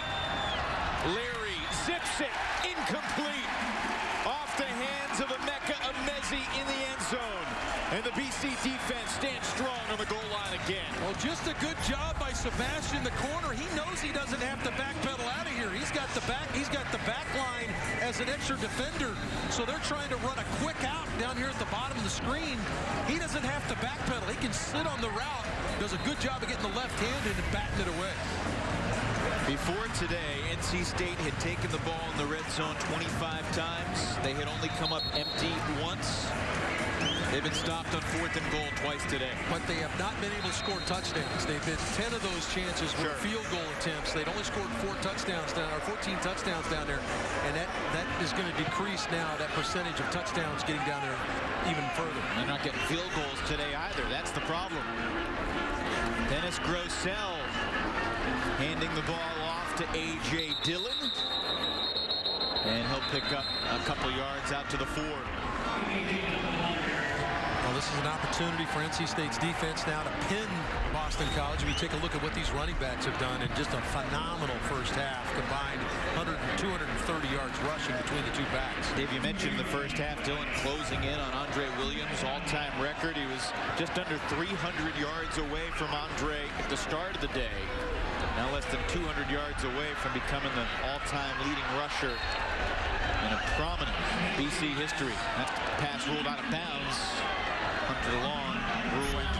I thought he had Long earlier on this play, so you got to get your shoulders square when you're getting away. He does that and see Long open right away, but he's a little bit late with the throw, and Long runs out of real estate to try to get the right foot down. And he got that ball out a little bit quicker. It was a really nice play design, get the quarterback out of the pressure and have him give a throw, but just didn't get it to Long in time. It's been a few years since Dennis Grossell started a game for St. Ignatius in Cleveland. But as a high school quarterback, his offensive coordinator, Nick Restifo, liked to have him throw and roll him. Offense number 64. Penalty is half, and this is to the goal. Still 3rd down. His best plays so far today have been that, Evan, when he's gotten out of the pocket and had the ability to use his athleticism to throw the ball and move. Was a good runner in high school. You mentioned St. Ignatius in Cleveland. Good dual threat guy. He enrolled in January of 2017. Did not see any playing time in 17 or 18. Great protection from his offensive line. Grossell makes a man miss, makes another man miss, and gets very close to the line to gain. In fact, he picks up the 4th down. A gutsy run from Grossell. It is. I think it's a generous spot, too, but he actually has Long come open, decides I'm going to protect the football here, and we just talked about his ability to run with the ball. How about that? Pretty good effort to get out over the 1st down. I thought he got a bit of a generous spot, but you'll take it if you're Steve Adazio and move on. And for his next trick, he'll hand it off to A.J. Dillon. And Dillon perseveres through some contact and takes it to the 15. And we had the pleasure of talking to A.J. Dillon yesterday, and I had a chance to do his game his freshman year, which was his coming out party, where he ran for 276 against Louisville in Louisville. He just was a monster in that game. He says, yeah, it's a good memory, he smiles, but I don't look back much. He stays forward. He's playing well today. That was October 14th, 2 years ago. 2 years and 5 days ago at Louisville. Smart kid, too, as he's trying to scratch and claw towards that first down line. He talked about how he needed to move forward, get better in his game, wanted to work on catching the football, work better, and work on his pass protection. You know, excellent runner, but wanted to work on his overall game. That's a guy that's really kind of dialed into what he wants to do. Algiers Jamil Williams Dillon Jr. asked him if his mom, or if he ever gets called Algiers. He said only his mom when she's angry with him. Yeah, she's not angry with him today. He's run the rock pretty hard. Very, very good kid. Really fun to talk to him. Very intelligent guy that has a very good idea of where he's going, what direction he's headed. By about 3 or 4 chain links, Boston College comes up short, so it'll be 3rd and inches. And this is always that one as Bajakian is the offensive coordinator. Do you turn around and hand this? I like the quarterback leaning forward here. I don't think you turn and hand it to a guy that's standing 7 yards back in the backfield. I think you lean forward and behind this big offensive line, behind Lindstrom as center. Well, I mean, this offensive line has controlled the line of scrimmage today and then some. Yeah, they've really dominated. It really has been the surprise of the game. And not that we didn't think BC's O-line was good, but this NC State D-line has been fantastic lately. Stymied Syracuse. Some movement up front. It's going to back them up 5. Yeah, see, that's... Offense number 78, 5-yard penalty. 3rd down. That's one of those scenarios I don't like. If you're just going to have a quarterback sneak, I don't think you do anything like this. You get a little window dressing with the motion. I've got 300-pounders that are leaning forward, chomping at the bit to come off the ball. You can't make them wait. You get up there, you go quick count, and come off the ball and let the quarterback lean forward. Now you're 3rd and medium. Chance for NC State to get off the field. I think that was the freshman left tackle, Tyler Vrabel, who's played relatively mistake-free through his first 6 college football games. Now, what will Grossell do here? He didn't complete a pass in the 2nd quarter, but there's a first down completion, finding his security blanket, Hunter Long, to move the chains. Yeah, very solid set of tight ends here. You talk about Garrison, Adrisi, and Long. Long just finds the hole in the zone, immediately presents his numbers to his quarterback, and a good job by Grossell to be on the same page. Long began today 2nd in the nation, or in the ACC, I should say, tight end receiving yards behind Miami's Brevin Jordan. 3 yards on the ground there. Well, he hadn't hurt himself with a couple of catches so far today. Not at all. Hunter Long for the Eagles is their top receiver. 2 catches, 60 yards. Here comes Bailey again. He cannot be tackled.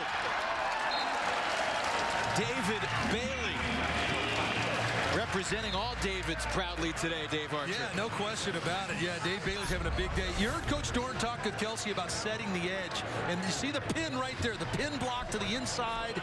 Just no edge set. That means you keep that outside shoulder free as a defender. Force that runner to turn inside or force him sideways to the line of scrimmage. And a good job by BC to set the edge offensively, not defensively for NC State. Missed tackles are piling up. It's not going to be a fun film review in the NC State room on Monday. 24-3 BC leads, and now a quick word from Works. The Works Tri-Vac 3-in-1 Easy Switch from blow to vac is a game changer and a time saver. Your yard work champion. Here comes the 10th play of this drive. BC already leading by 21. It's Dillon with a huge hole. And he got grasped from behind, and a flag flies late. Yeah, wonder what took so long. Yeah, was it the horse collar tackle? We'll see. Looked like Baby Jackson, Savon Jackson, the freshman. See if he gets that left hand up into that nameplate area. Or did he get his face mask? They call it a face mask? Boy, it looks like his hand stayed off the mask there. There is no foul for face mask. First down. Well, that's a nice job by the officiating crew to get together, kind of get that from different angles to make sure that they didn't call an unnecessary call there on Savon Jackson, who did not get the face mask on the play. It is a first down run, though, for Dillon.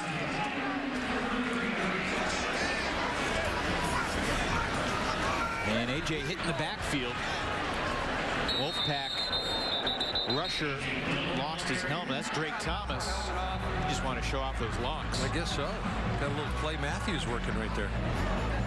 But yeah, shot through, unblocked. And see what's happening now, Evan, is they've drawn so many defenders to the line of scrimmage. Play action over the top is available for probably a one-on-one shot for a touchdown, because NC State's getting so many people around the line of scrimmage. The safety only playing about 8 yards deep. Now he sneaks up. Going to move the other safety, Engel, back. They give to Dillon. He's tracked from behind. Nice tackle by Jakeen Harris, who's made a couple good plays for the Wolfpack defense today, the freshman. You keep hearing us say freshman. Dave Dorn talking about hit. They've got 11 players out. So many injuries. You think that all the players they've lost to the NFL the last couple of years, those are 13 names that are now playing on Sundays. Big third down here. Remember, NC State, 16 sacks the past 2 weeks, none today. And a quick screen to a wide open tight end. Hunter Long, rumbling, bumbling inside the 10, where he stumbles down. It'll be first and goal. Love the design on this play by Coach Bajakian. It's a middle screen to the tight end. Watch, he's going to release back to the inside. Just wide open over the middle is Hunter Long. Really cool design. A lot of times the screen is kind of out near the numbers, right? But Long releases back to the inside. Caught NC State napping on the play. Boston College into the CPI security red zone. This is Bailey. He's got 2 touchdowns already. And he carries a couple tacklers to the 5. Well, the other part of this drive that's happening, Evan, and they like to play with some tempo, yet they're eating clock like nobody's business, and that's become a major problem for NC State, is they're running out of time to try to climb back in this game. Remember, this drive started from the 2-yard line after the turnover on downs. Yeah, the Grossell run on third down kept the drive alive. This is the 15th play. They've already gone 93 yards. 5 more to go. Dillon halfway there. Behind the play after handing the ball off, Dennis Grossell stumbled. And he's back on his feet, no worse for wear. And Grossell starting today for Boston College because Anthony Brown, the 3-year starter, talented player, injured 2 weeks ago, non-contact, eerie thing because it happened on the same exact play where he got hurt a couple of years ago, midway through the season. Grossell takes over, relying on his big backs. A.J. Dillon breaks the plane. Touchdown, Boston College.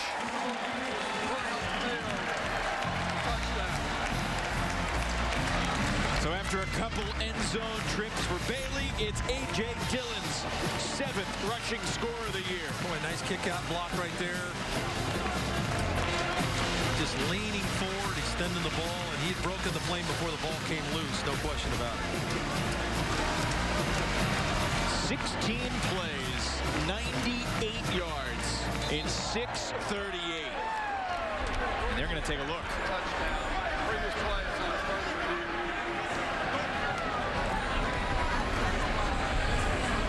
This is a scoring play, and they look at all the plays, but this is close enough to take a look at it. It's just as he breaks the plane, the ball comes out. Let's see, extend the ball.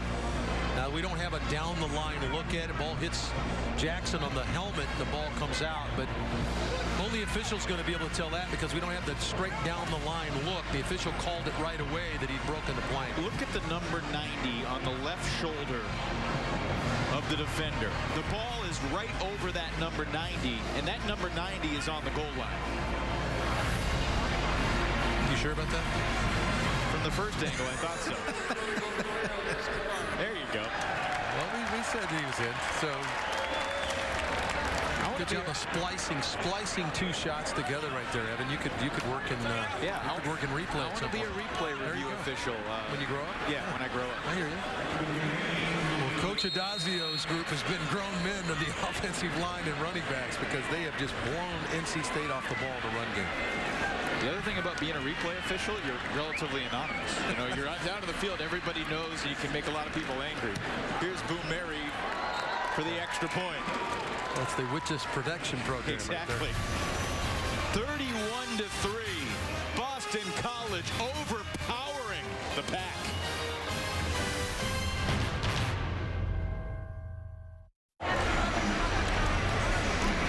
146 yards on the ground so far today for A.J. Dillon. And his first touchdown to culminate that last drive. 16 plays, 98 yards, in more than 6.5 minutes. Dave Archer, how surprised are you by what we've seen in these 2.5 quarters? Yeah, I'm stunned. I'm stunned. I thought that BC would run it some with the two good backs. I thought that this is a good offensive line. But NC State, you obviously had that, all the bank of information you had based on them and what they've been able to do against the run. And you wonder if just not seeing a team or playing against a team that has the same abilities, big offensive line, two backs that can go get you, is really worn NC State down. But I think that their lack of offense has really hurt NC State on the defensive side. It's the drive brought to you by Land Rover. This was the key third down scramble that turned a 3-and-out into a 16-play, 98-yard bolt. Yeah, NC State had a chance to get off the field on 3rd and 8, could not do it. This was a huge play on the screen. Long has been outstanding. I like the design there, and of course you hand it to your big fella behind that offensive line and let him finish it off. But nice mix of the screen game and the run game there, and BC operating on all cylinders the way they like to operate. Big people on the field, screen game, run the football. And on the complete other end of the spectrum, you got the NC State running game right now, which has accumulated 1 total yard. Here's Leary firing deep. Great defense intended for Carter, but Jason Maitre up to the task.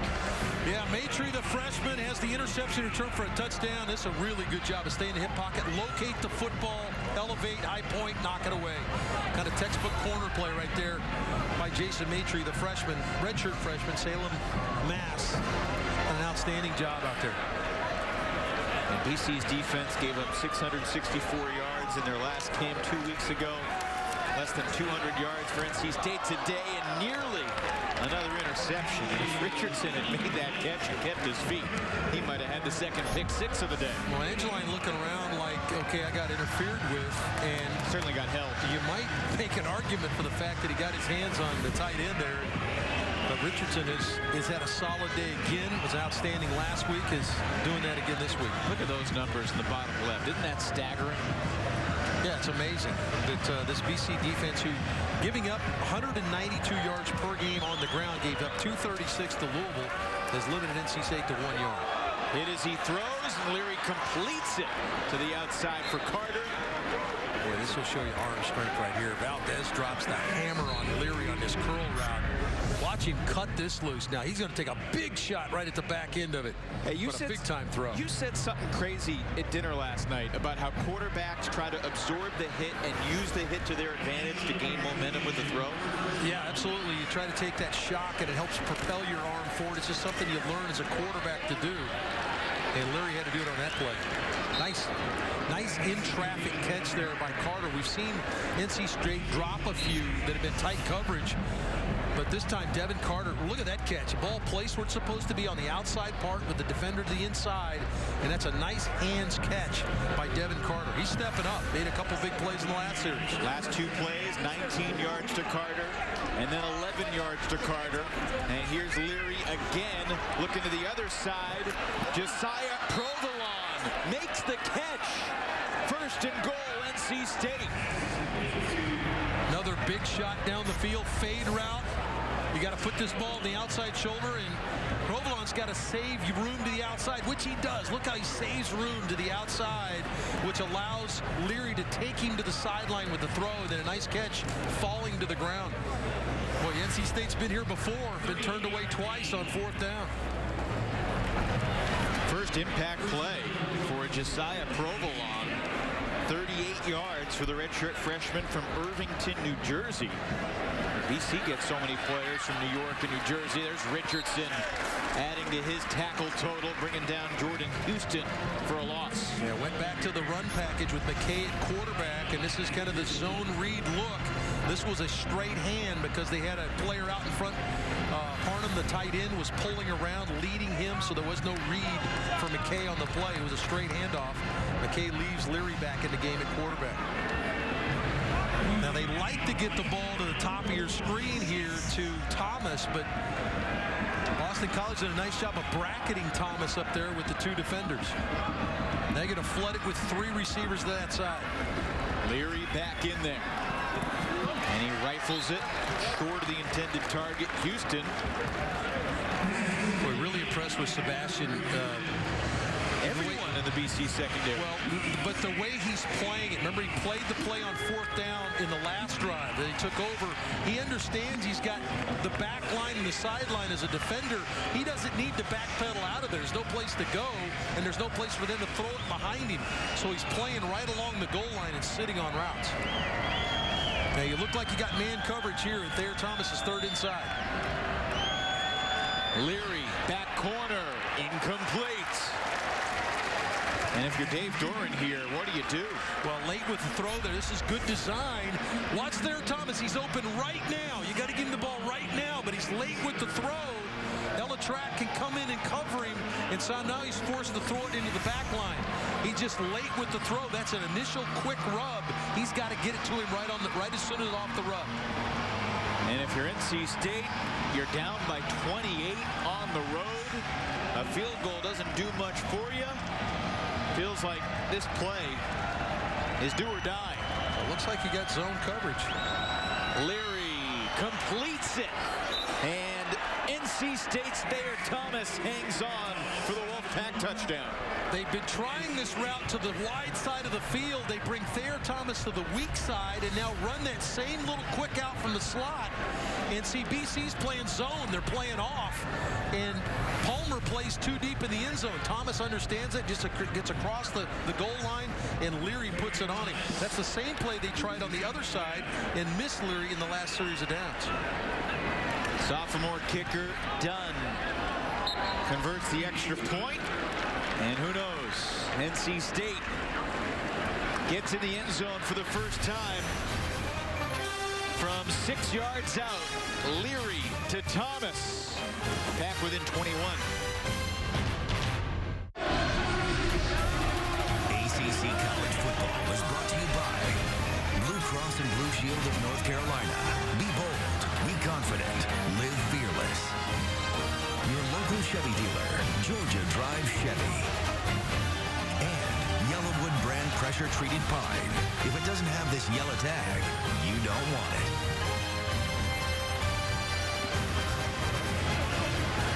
Thayer Thomas with his 2nd receiving touchdown of the year. Remember, he's also thrown for 2 touchdowns.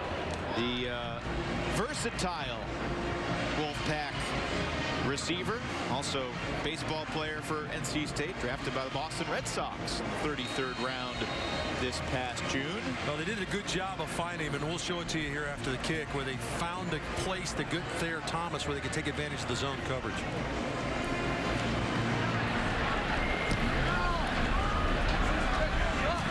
This is returnable, and here comes Ben Glines across the 20 to the 25 and lunging out near the 30.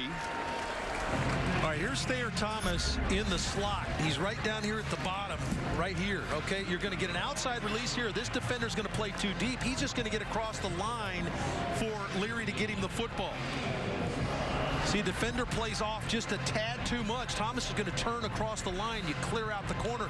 They've been trying to do it, Sebastian, the corner, and he'd been sitting on the goal line, taking away that throw. Nice adjustment there to get Thayer Thomas, their best guy to football. And you critiqued Leary before for not throwing it early enough. He threw that ball right as Thomas was beginning his break. Yeah, he knew exactly what he needed to get it out. Back to the ground game. Bailey stays up, but the whistle blew. NC State's Tanner Engel delivered the hit and shook himself up, and a flag flies in the aftermath. Yeah, it takes a lot of courage to come up as a 185-pounder and try to hit a 250-pound running back, and he's feeling it right now. He's trying to fill the gap, which he did, but it's just, you know, big on little, and rarely does that work out.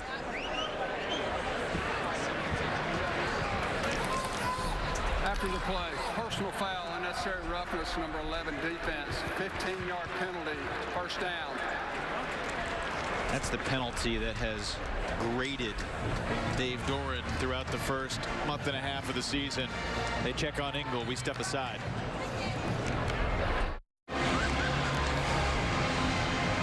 Dave Doran's Wolfpack just penalized 15 yards. It was an interesting play, Dave, because it didn't look like David Bailey was down. The whistle blew, but I'm not sure his knee touches, and then NC State gets penalized 15 for a late hit.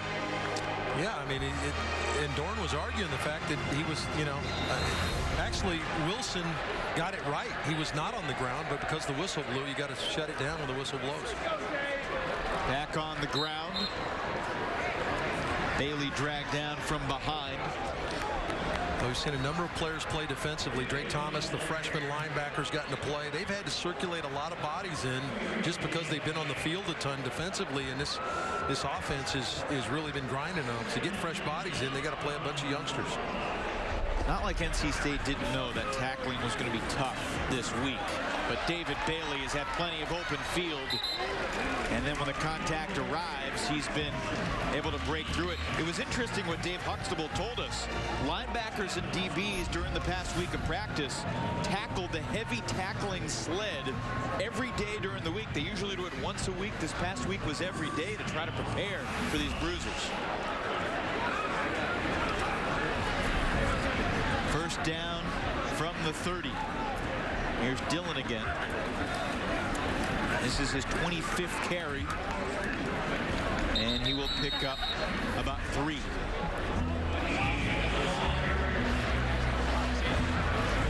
When you look at A.J. Dillon, you see a lot of different running backs. He's studied LaDainian Tomlinson. He talks about how much he studied Leonard Fournette.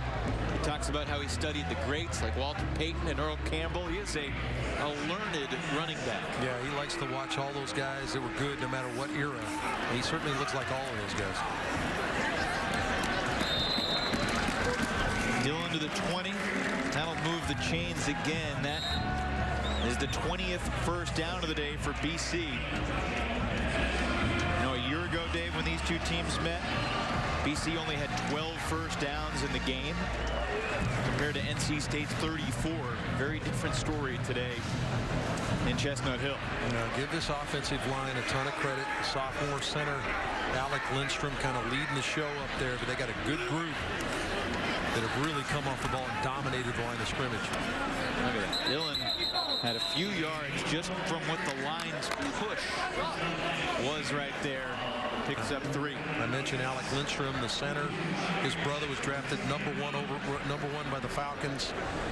Day 1 starter, broke his foot. They're hoping to get him back in week 10. But I asked this coaching staff about the younger Lindstrom, and Chris was here actually earlier in the week nursing that foot back to health. They said that Alec is very much like his brother. That bodes well for another Lindstrom playing at the next level. Well, the thing about Steve Adazio and his staff, they don't get necessarily 5-star offensive linemen, but I mean, to some extent, Dave Doran has done this too, developing linemen into future pros. Well, something Steve Adazio told me years ago when we used to come over here to see his team. He was trying to build his team. Was the fact that they wanted to rebuild the offensive line, and he really has done that.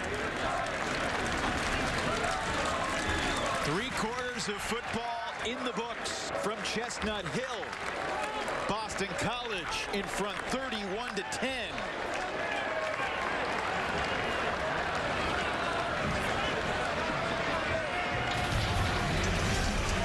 Welcome into the 4th, brought to you by Lincoln Financial.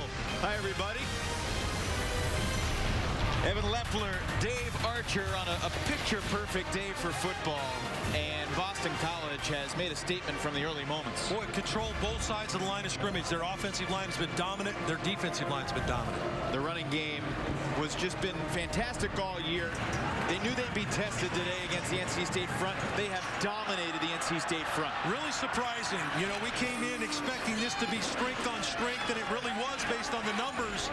But it's really been about BC and their ability to control the line of scrimmage, the ability to pull offensive linemen, get key blocks, trap blocks, and then these two gigantic running backs have been nothing but spectacular. Running the football on the perimeter, through the middle, hard to tackle, hard to bring down, monsters with the football in their hands. So NC State finds themselves heading into the fourth quarter down by 21. They need to get a stop defensively before they can think of a comeback. That's the only thing you can do. There's no 21-point play out there, but I got to get a stop defensively to start off with. That's the big challenge right now. Well, NC State knew today would be something of a turning point. That for Boston College as well. Remember, the Eagles have 4 of their final 5 games on the road.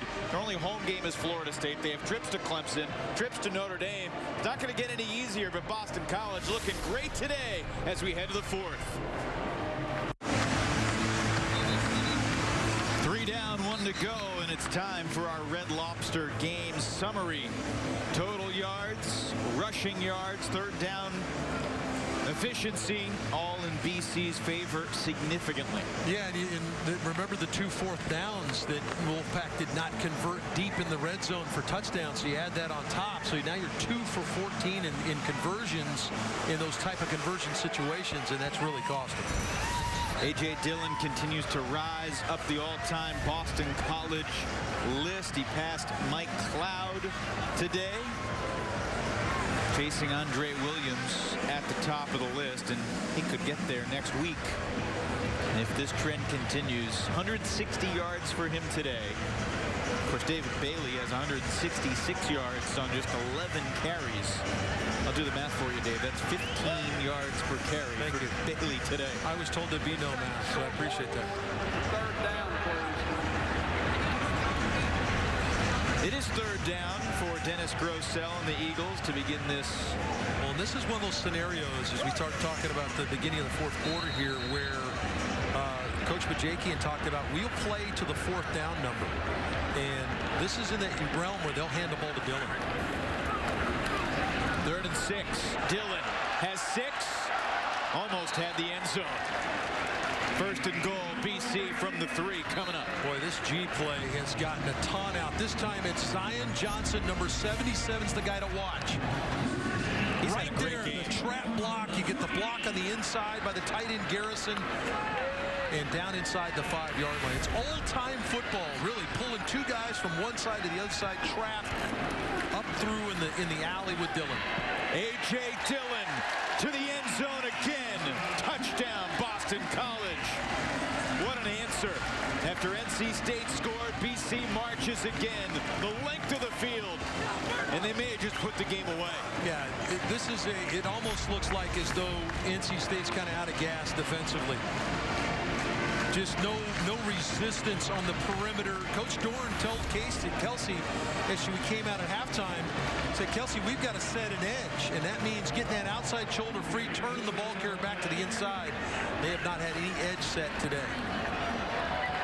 Boo Mary makes it 38-10. It'll be a fun debate among BC fans. Who's had the better game, the offense or the defense? They've both been fantastic. ACC College Football is brought to you by Honda Generators. Very smart. Your local Sherwin-Williams paint store. Painting questions? Ask Sherwin-Williams. And Cadillac. Every week in the ACC, you never know what you're going to get. Today has been BC's day. A.J. Dillon, David Bailey, the two-headed monster. This time it was Dillon. Well, we've been giving praise to 2 backs, and rightly so. But let's talk about Vrabel, Johnson, Lindstrom, Phillips, Petrula up front. That big offensive line, and then throw in Garrison and Young and Long and Adreezy, the tight ends that have blocked in front. Those are the guys that have kind of created the pathway for these 2 big backs to be so dominant, and they've run extremely well and hard. But give that offensive line and tight ends a ton of credit because they're creating the creases for those 2 big guys to roll. 2 touchdowns apiece for Dillon and Bailey. Dillon's at 176 on the ground. Bailey 166. Take a seat, guys. Have a drink. Thornton has been better with his kickoffs in the second half. You jinxed it. Until now. I blame you. That's the announcer curse right there. Ball we place at the 35-yard line, first down. If I have that much power, I'd love to see a comeback here and make this a little more interesting down the fourth quarter. You're that guy standing over the guy standing over the 6-foot putt. He hasn't missed one inside 10 feet in 40 attempts. Wide left. I know about wide left on the putting green, I'll tell you that. 14:32 to go, and this is going to be an interesting 14.5 minutes for the Wolfpack. They have next week off. They've got a long time to stew. No question. That's a good way of putting it. Before they get ready to go to a place where they've struggled through the years. They've had a tough time with the Demon Deacons. That ball incomplete, intended for Thomas as we check in on the sidelines with Kelsey. Well, what a game, like you guys have been saying, for Boston College in the running game. And meeting with A.J. Dillon yesterday, super impressive guy. And we asked him about what it's like when he takes a step back, looks at the big picture, and realizes how highly opposing coaches speak about him and how much work teams have to put in just to prepare to face him. And he said last game it really hit him versus Louisville. He said after a tough loss, they were shaking hands on the field after the game, and the Louisville running back comes up and finds him and says, hey man, keep doing your thing. He said, I look up to you and I've been watching you. And AJ told us those little things and the mutual respect between ACC opponents means so much. And you guys, I think he gained a little bit more respect today too. I would agree with you. He talked about David Bailey too. That's his little brother. They're tight. He said he thought it was cool when Bailey showed up. He says, wait a minute, there's a dude that kind of looks like me. Yeah. Big back. Running the football. We haven't even seen the third guy, Garwo, who we talked in that meeting. They love Garwo too, the freshman. And Dillon says that freshman Patrick Garwo will give them advice on where to cut. That ball tipped in the air, and NC State fortunate that it lands incomplete. Boy, when you watch BC play on the back end, they've played with a ton of confidence. That's a freshman again. That's DeBerry, the freshman. We've talked about Maitrey at length today, another freshman corner. They're two young guys on the outside have played. And you talk about Sebastian, the other corner, the sophomore. Their young secondary really has stepped up, especially on the perimeter at the corner spot. This is NC State's first punt to the second half. They punted 5 times in the first half.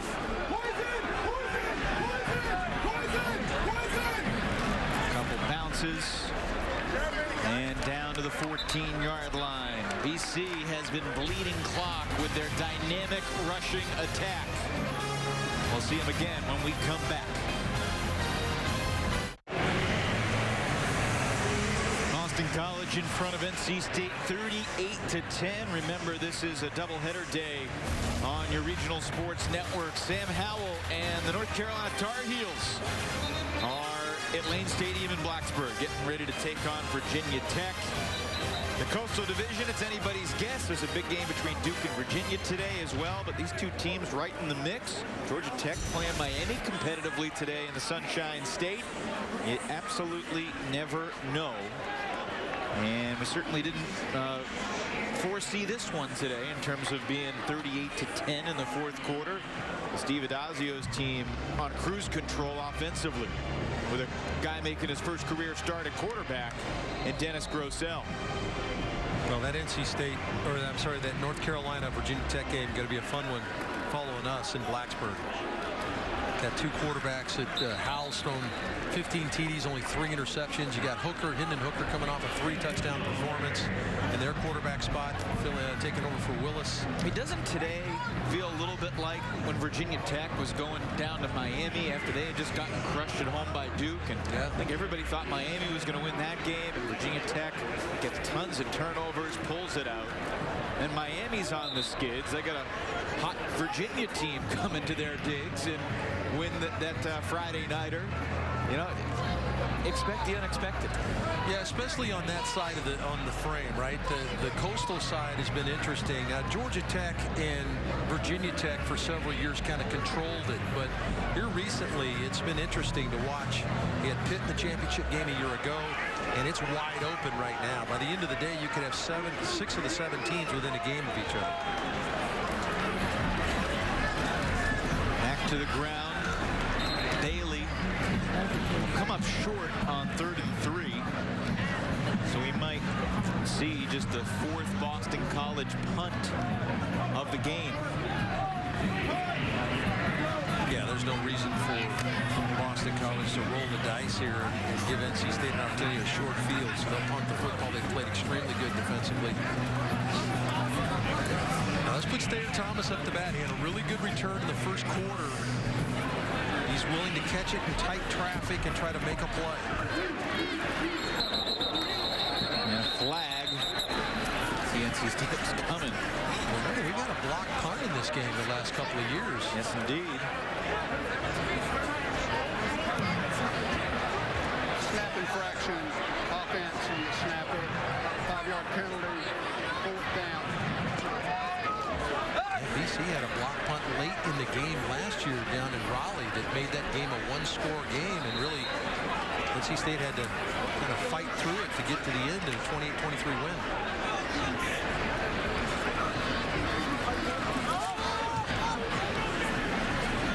Carlson gets it away, and at midfield, Thomas makes the fair catch.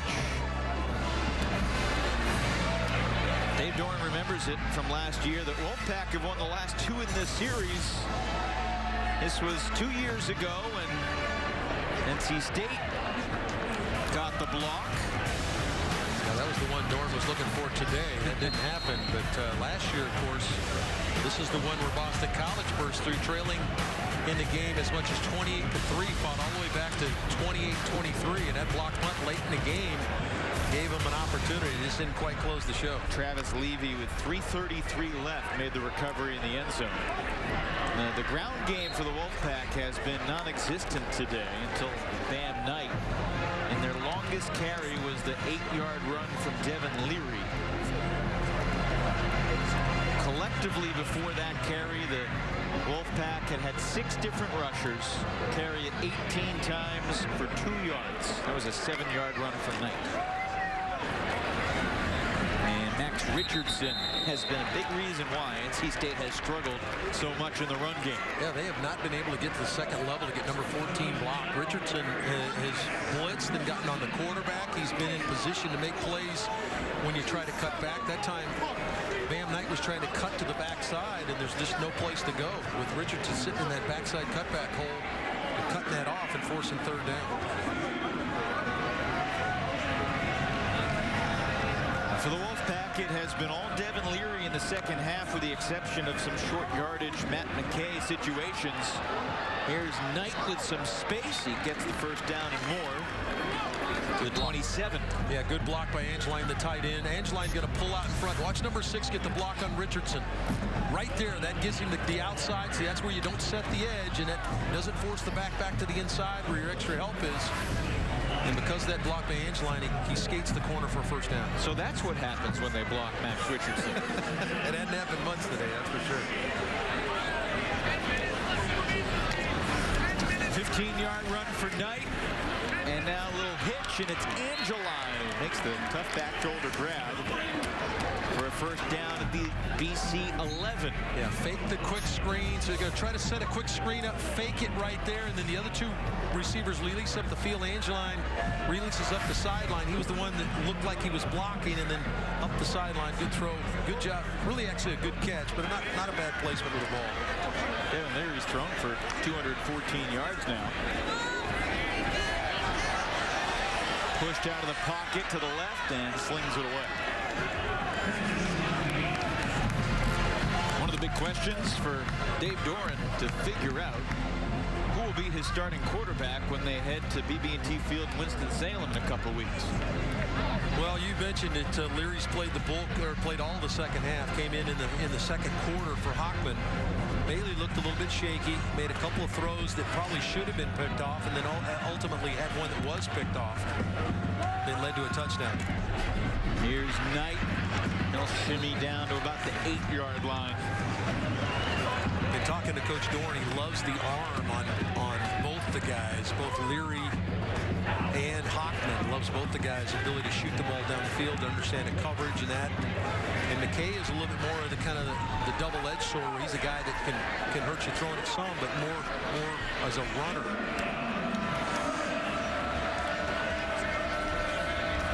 You can get a first down at the 1. 3rd and 7 from the 8, and Knight perhaps setting up the 4th down play call. Only picked up 1 or 2. Yeah, interesting call there on 3rd down. They were anticipating an opportunity, maybe some man coverage in the back end, and didn't seem to get it. They played a little bit more zone, were gap conscious in the run game. Something BC has always been very good at here over the years, Evan, is their ability to play zone and be spaced properly. They're showing that look again, spread out across the goal, playing that zone look. See how they bump everything out against the zone and the motion. Wolfpack 1 for 3 on 4th down today. They go to Thomas again. He is the security blanket on 4th down. It's an NC State touchdown in the 2nd of the day for Thomas. There, Thomas is to Leary's right. He waits, kind of delays, and then comes back underneath the 2 receivers that released up the field. See him kind of hide in there a little bit, delay, come back inside. And that was a tight throw now. Not bad coverage at all by BC, but a really good throw by Leary just inside the hand of Tate Haynes. 38-17. 8:49 to go. Crazier things have happened. Good drive for Devin Leary. 8 plays, 50 yards. Thomas with a touchdown.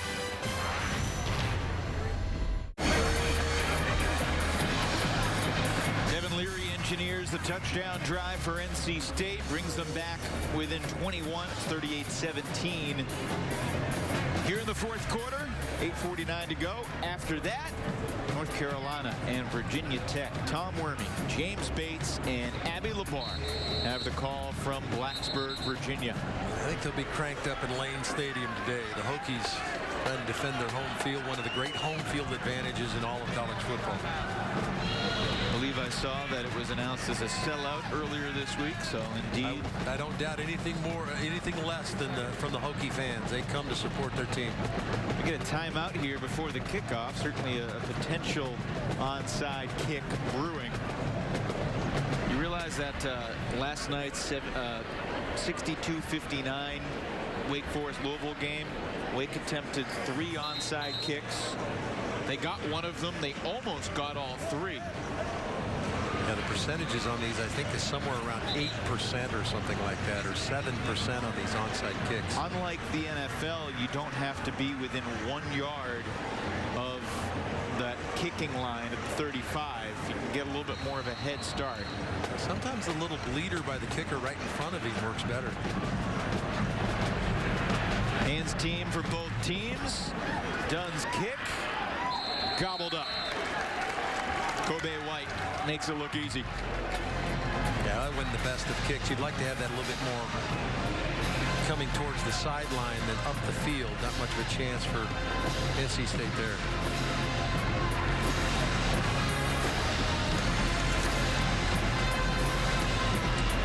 Steve Adazio entered today, Dave, with his record right at 500, 41-41 as the head coach of the Eagles. Of course, both he and Dave Dorn have brought their teams to bowl games 5 out of 6 years. This was a big one today for Steve. He had to get this one. They're going to get the 6-win mark. Dillon again delivers the hit to the defender, picks up 7. Well, and I wouldn't count, obviously the Clemson game is going to be a tall task for them. They've got to go to Clemson coming up next week, I believe, and so that becomes a tall task, no question. But they went down there 2 years ago, and that game was tied at 7 going into the 4th quarter. Yeah. Now Clemson blew it open in that 4th quarter with Travis Etienne going off. But this is a recipe to win games, run the football. Another good stiff arm for Dillon. Jakeem Harris might have saved the touchdown, and Dillon just went over 200 yards in the day. Well, A.J. Dillon has been a monster, as has been David Bailey. And again, the offensive line creating those huge creases for him to run through. This is now 5 of their 7 games where BC has rushed for over 250 yards. Came in averaging 253 a game. They're well over that, well into the 300s now. I'm going to correct you. 400. Okay, 400 yards rushing now for this team. But you kind of knew this is what they wanted to do. NC State knew this is what they wanted to do. And if you're able to impose your will like BC has, it makes it hurt even further if you're an NC State player or fan. They were exactly at 400 after that last run by Dillon. AJ's got 210. Bailey's got 174. I mean, these are video game-like numbers from the BC running game. Think about Dillon now. That's he's got 17 career 100-yard games. Today's his 30th career game. 30 games, 17 times he's gone for over 100 yards. So, I mean, when you start, counting on things, A.J. Dillon's a good guy to put your money on. And he's now just 88 yards away from Andre Williams to become the all-time leading rusher in school history. Began the day 298 away. Had the pleasure of doing a couple of Andre Williams. How about him? God, you talk about Marshawn Lynch at the NFL was beast mode. He was beast mode here at Boston College, and now A.J. Dillon is picking up that mantra. He and Bailey are both beast mode today. I don't know if they're all going to get Skittles after the game or not, but certainly deserve them. Who is the biggest beast of a back that you got to hand the ball off to in your career? Gerald Riggs in Atlanta. Gerald Riggs was a first-round draft pick at Arizona State, 240-pound back that could run 4.5, and that was back in 1983 or 86. Big back that could really run. Reminds me a lot of Dillon. Dillon moves the pile down to the 8-yard line. That was a third down play to move the chains again. The 23rd first down of the day. Dave Doran's defense, look at that, unbelievable. They had allowed 400 yards in the season through 6 games. Surpassed that today. Well, you mentioned it. They've got a bye week coming up, and this is going to be an opportunity, a couple opportunities. One, to kind of get them grounded, get back, say, hey, maybe you're not quite as good as the press clippings are telling you. And certainly this will smart for the defense because they got a tremendous amount of pride on that side of the ball under Dave Huxtable. But it'll also give them a chance to get healthy. They are really beat up at NC State. Get some people back on the field. Dillon bounces off one man and glides into the end zone.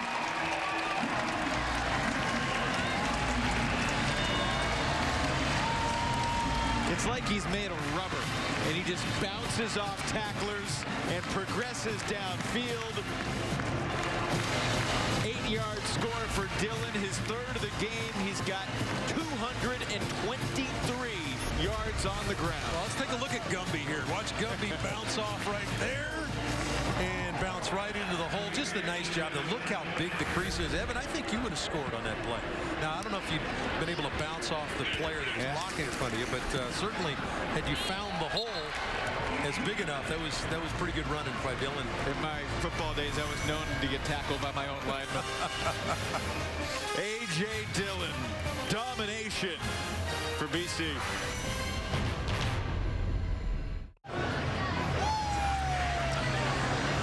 Well, we're running out of superlatives for A.J. Dillon, who was the first running back in BC history to have 1,000 yards as a freshman and a sophomore. He's closing in on 1,000 as a junior.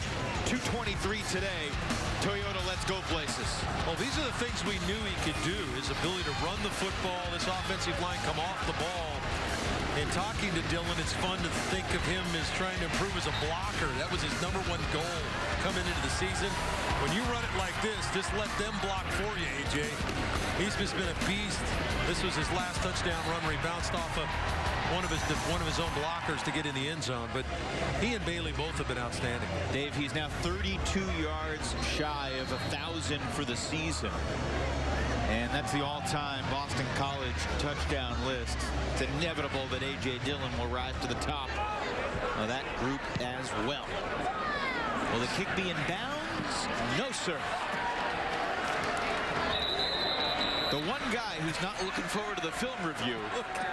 Look at Steve Adazio on the sideline. He's like incredulous. He's going, what in the world? Look at him. He's going back down to talk to him again. He's down on the sidelines. He goes, what in the world are you doing?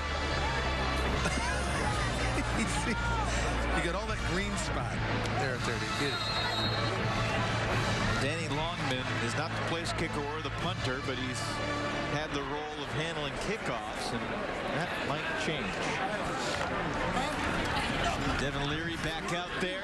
Quick handoff to Jordan Houston, goes nowhere because Sheeta Salah, who helped set the tone early with a big sack in the first quarter. Haven't mentioned his name since. He had the big play. You talked about him coming in. Long athlete. They love the kid. 6'5", 235. Tests off the charts for his position. They feel like that Sheeta Salah, if he grows into that 6'5" frame, he is going to be a monster. Another play behind the line of scrimmage for him. When you're going against a DN that's 6'5", 6'6", as a quarterback, is that in your mind? And here's a pretty big hole for NC State's Jordan Houston as he takes it down to about the BC 35. No, you don't think it's about the size of the guy. Now, if you're trying to throw screens to the outside or something like that, he comes into play. But here, biggest run of the day for NC State. Nice job. They went with one of those broken line plays, as I call it, where they pull one from one side to the other. Houston, a back that the other rookie back, if you will, the young running back, true freshman. Sometimes the numbers just work out. NC State had 28 yards rushing on the day, and that run was for 29. Longest of Houston's young career. Leary zips it downfield and incomplete. We got 4:14 on the clock here, remaining in the fourth. Hendon Hooker getting ready for his third career start as a Hokie. And look at that, 6 touchdowns, no picks. He has answered the call for Justin Fuente's team. And he brings an element of the ability to run with it some that they needed to have, Justin Fuente's offense, and have the quarterback be a little bit more involved in the run game. Here comes Houston again. You know, it's always a cool story, and I'm sure you appreciate this, when a quarterback gets his first opportunity. We saw it a couple years ago with Kenny Pickett winning that game down at Miami. And you know, Jamie Newman had the great game that I apologize to Wolfpack fans for bringing up in his first start for Wake Forest. And today with Dennis Grosel, and a couple weeks ago with Hendon Hooker. You know, those are memories for these college kids that they'll remember for the rest of their lives, that first start. Absolutely.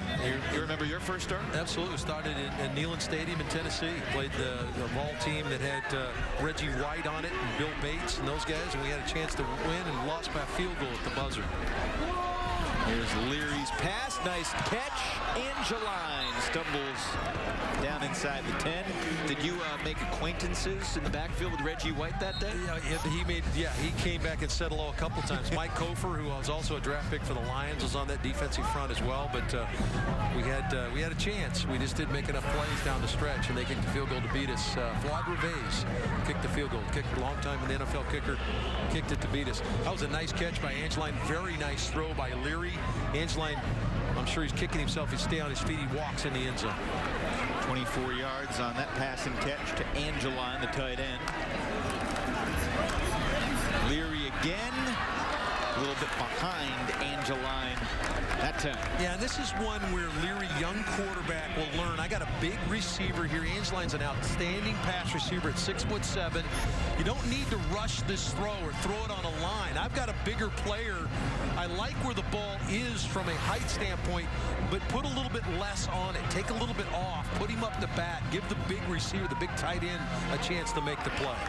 Leary's out. McKay is in. Matt McKay, the redshirt sophomore out of Raleigh's Wakefield High, does have 4 rushing touchdowns on the year.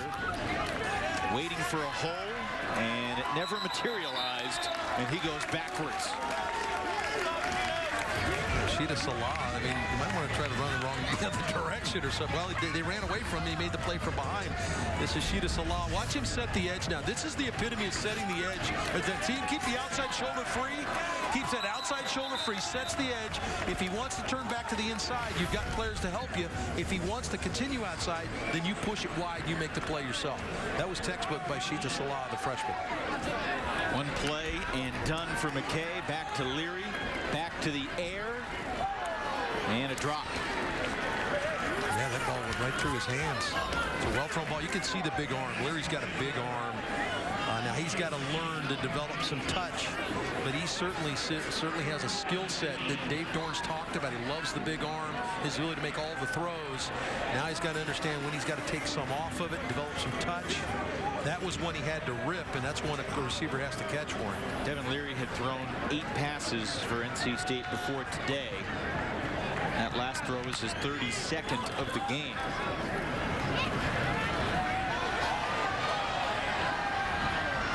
Ike Ekwonu may have gotten away with a hold, and it becomes an NC State touchdown as Leary scrambles and finds Kerry Angeline in the back of the end zone.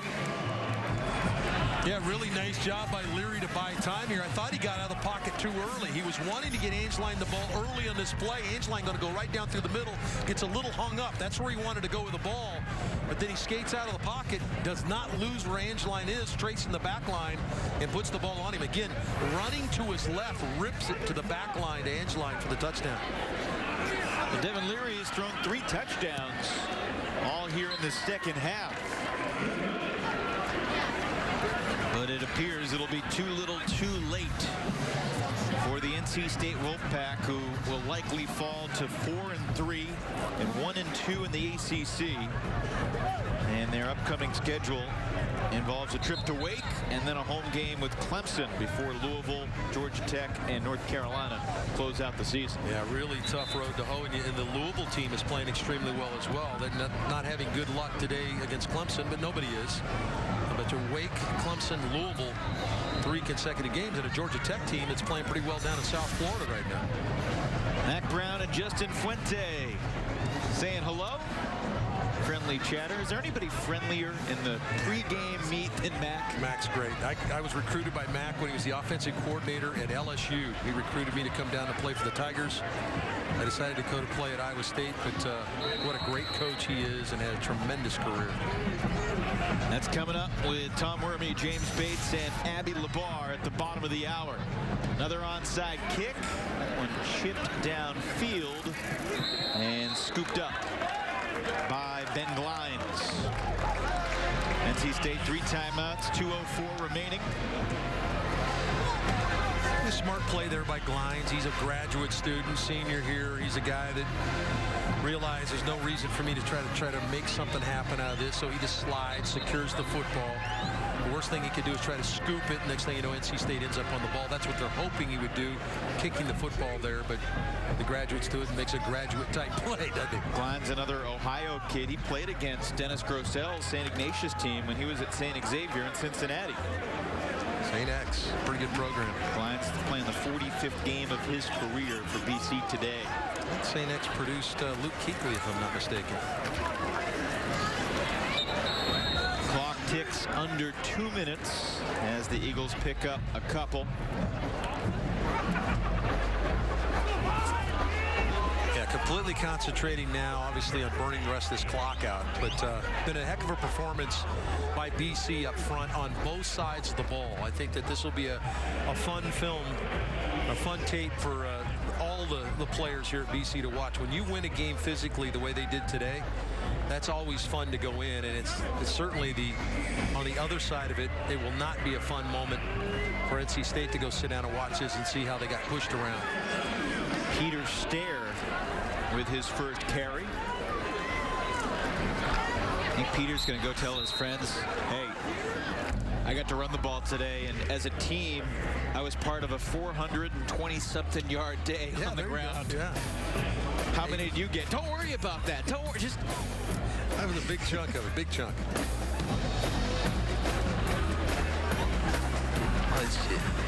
I mean, every week feels like a turning point, so things can flip so quickly in this conference. It's really fascinating. But today, a 50-50 days, we see Matt Valecchi, tall freshman from Mamaroneck, New York, has not thrown a pass this year and probably will not here. And Stair gets to the 39. He's 1 yard shy of the first down, but that's not going to matter because the play clock is going to be turned off, and Boston College is going to have a very happy homecoming weekend here in Chestnut Hill.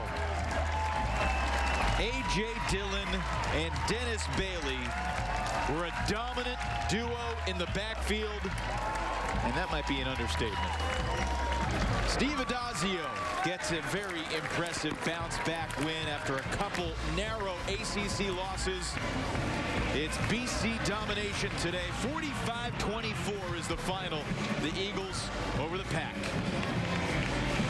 Yeah, it's an outstanding performance by Coach Adazio's team, coming off of a couple of close losses. Lost very close 2 weeks ago by a 3-point loss, and then, of course, the 2-point loss to Louisville last week. These guys were a little down, but they had a bye week, regathered themselves, recommitted themselves, and you could see it today. Coming off the bye week, they came to play. Bailey finished 16 for 181, 11 yards a pop with 2 scores. Dillon 34 carries for 223 and 3 trips to the end zone. And the Eagles improved to 4-3.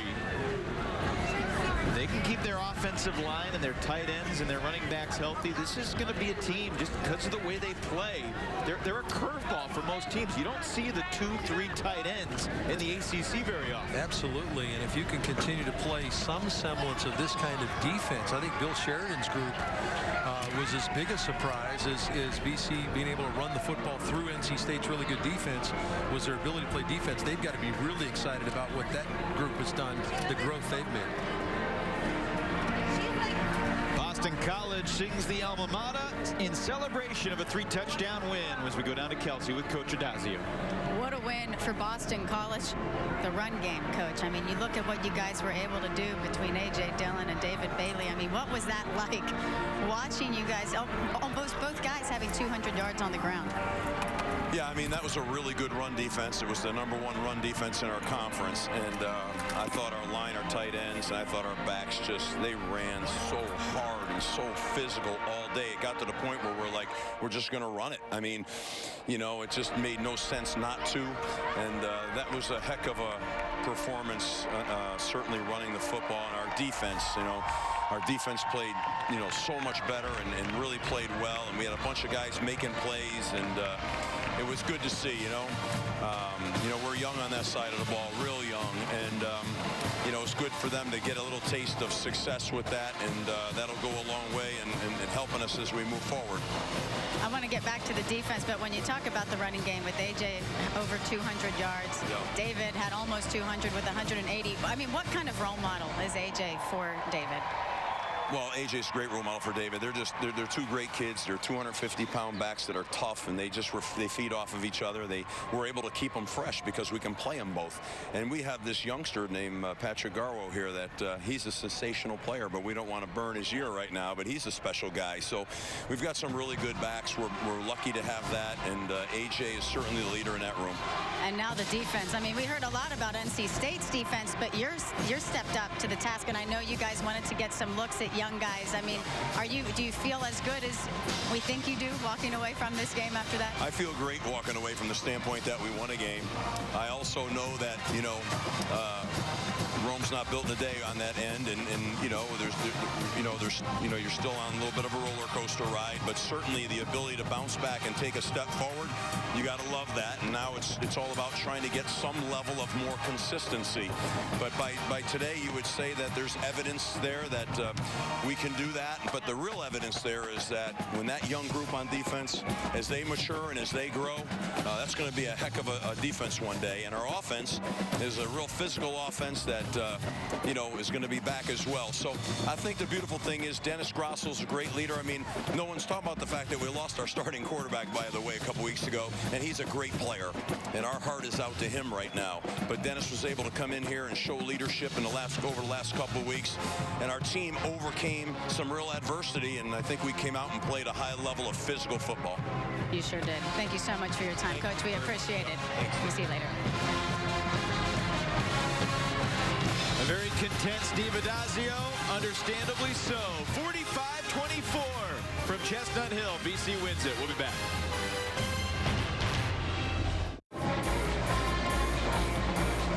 The victory music continues from Alumni Stadium. Boston College over NC State, 45-24. The running game was scintillating today. Kelsey Wingert stands by with a couple superstars. Kelsey? Yeah, that was quite the word there, Evan. We have A.J. Dillon and David Bailey joining us now, and quite a game on the ground for you guys. But, A.J., I want to start with you. 3 touchdowns, 223 yards. I know you were probably even more fired up for this guy right here to do what he did. What are games like this like, just especially with the relationship you two have? Yeah, I mean, today was definitely a special day. Me and David's relationship is like no other I've had as far as sports go. I really love this dude, and I mean, to see him come out here and perform, people think if I'm going out of the game, backup's coming in, but there's no drop-off. He's coming with that same intensity. I'm, excited for the both of us, excited for our offense to get this win. Well, David, when you look at the box score, you see one guy put up over 200 yards, and you're like, well, there's no way another guy came close. And you almost did. 181 yards, 2 touchdowns.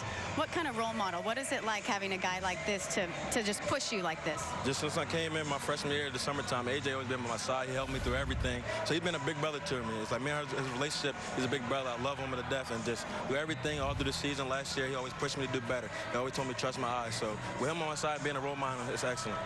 I saw y'all's handshake. You have a great handshake, and we're going to have to do a performance right after this interview. You're going to have to show everybody, but there was so much talk about NC State's defense, their run defense coming into this, only averaging about 67 yards on the ground for their opposition there, and you guys put up nearly 400, over 400 there. What kind of statement is that for you guys? No matter who you're facing, no matter how good they've been, you were able to come out and do this. I mean, I feel like our run game between me and David and everybody we have, along with the offensive line blocking, is just a kind of an echo of what our team's about. We're competitors. When we saw during our bye week that they were the #1 in the ACC, whatever rank they are in the country, it was a time for us to go prove ourselves. When I step on the field, I always think I'm the best player. I know he does the same. And as far as a run unit, we think that we're the best. So it was a great opportunity for us to show that today. So we have Dave and Evan in the booth. They didn't get to see y'all's handshake. So I'm going to step back and end this interview with you guys showing off your handshake to them, all right?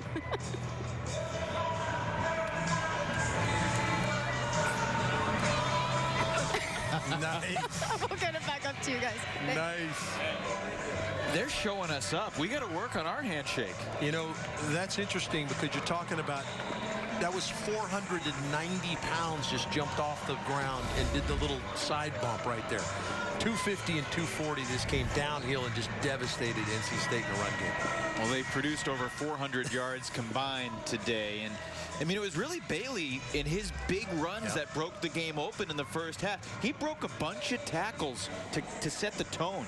Well, let's go where credit's due now. Vrabel, Johnson, Lindstrom, Phillips, Petrula. Very good QB, giving the O-line credit. Long, Garrison, the 2 tight ends.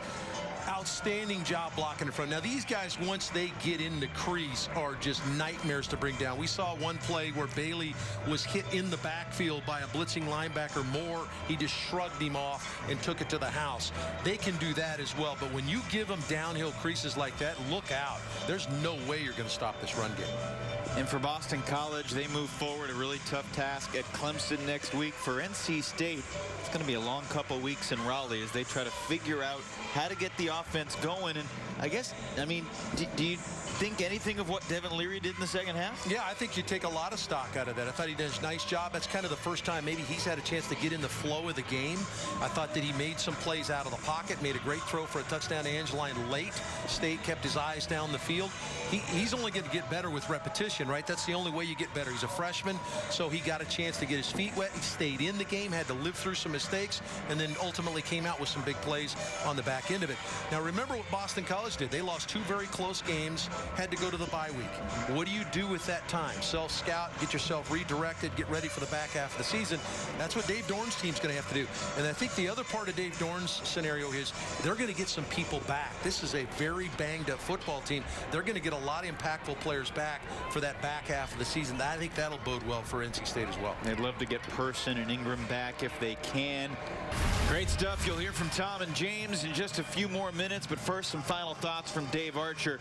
Both these teams, BC and NC State, are 4-3. What's the road ahead? Well, I think the road ahead is tough. There's no question about it. I think that's what the ACC is. It's tough in conference. There's a lot of parity in this conference, but BC proved that they can play probably with anybody. Now, they got a tough one coming up against Clemson, but everybody else, I think they certainly fit in the mix. guys. For NC State, get some people back. They have some talent on that side of the ball, too. I don't think Dave Dorn's staff will ever give up. Well, they're trying to take a deep breath and figure things out going forward. This NC State team has Wake Forest in 2 weeks.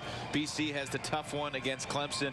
Hey, this was a lot of fun despite the lopsided score. Great atmosphere on homecoming Saturday in Chestnut Hill, and Boston College with a very impressive all-around performance. So, for our entire crew, for Dave Archer and for Kelsey Wingert, I'm Evan Lepler saying so long from Alumni Stadium, where it was a very happy homecoming, 2019. 45-24, the final. Stay tuned for more ACC football. Virginia Tech and North Carolina on the way from Lane Stadium in Blacksburg. For now, we say so long from Massachusetts. Boston College gets a big win, 45-24.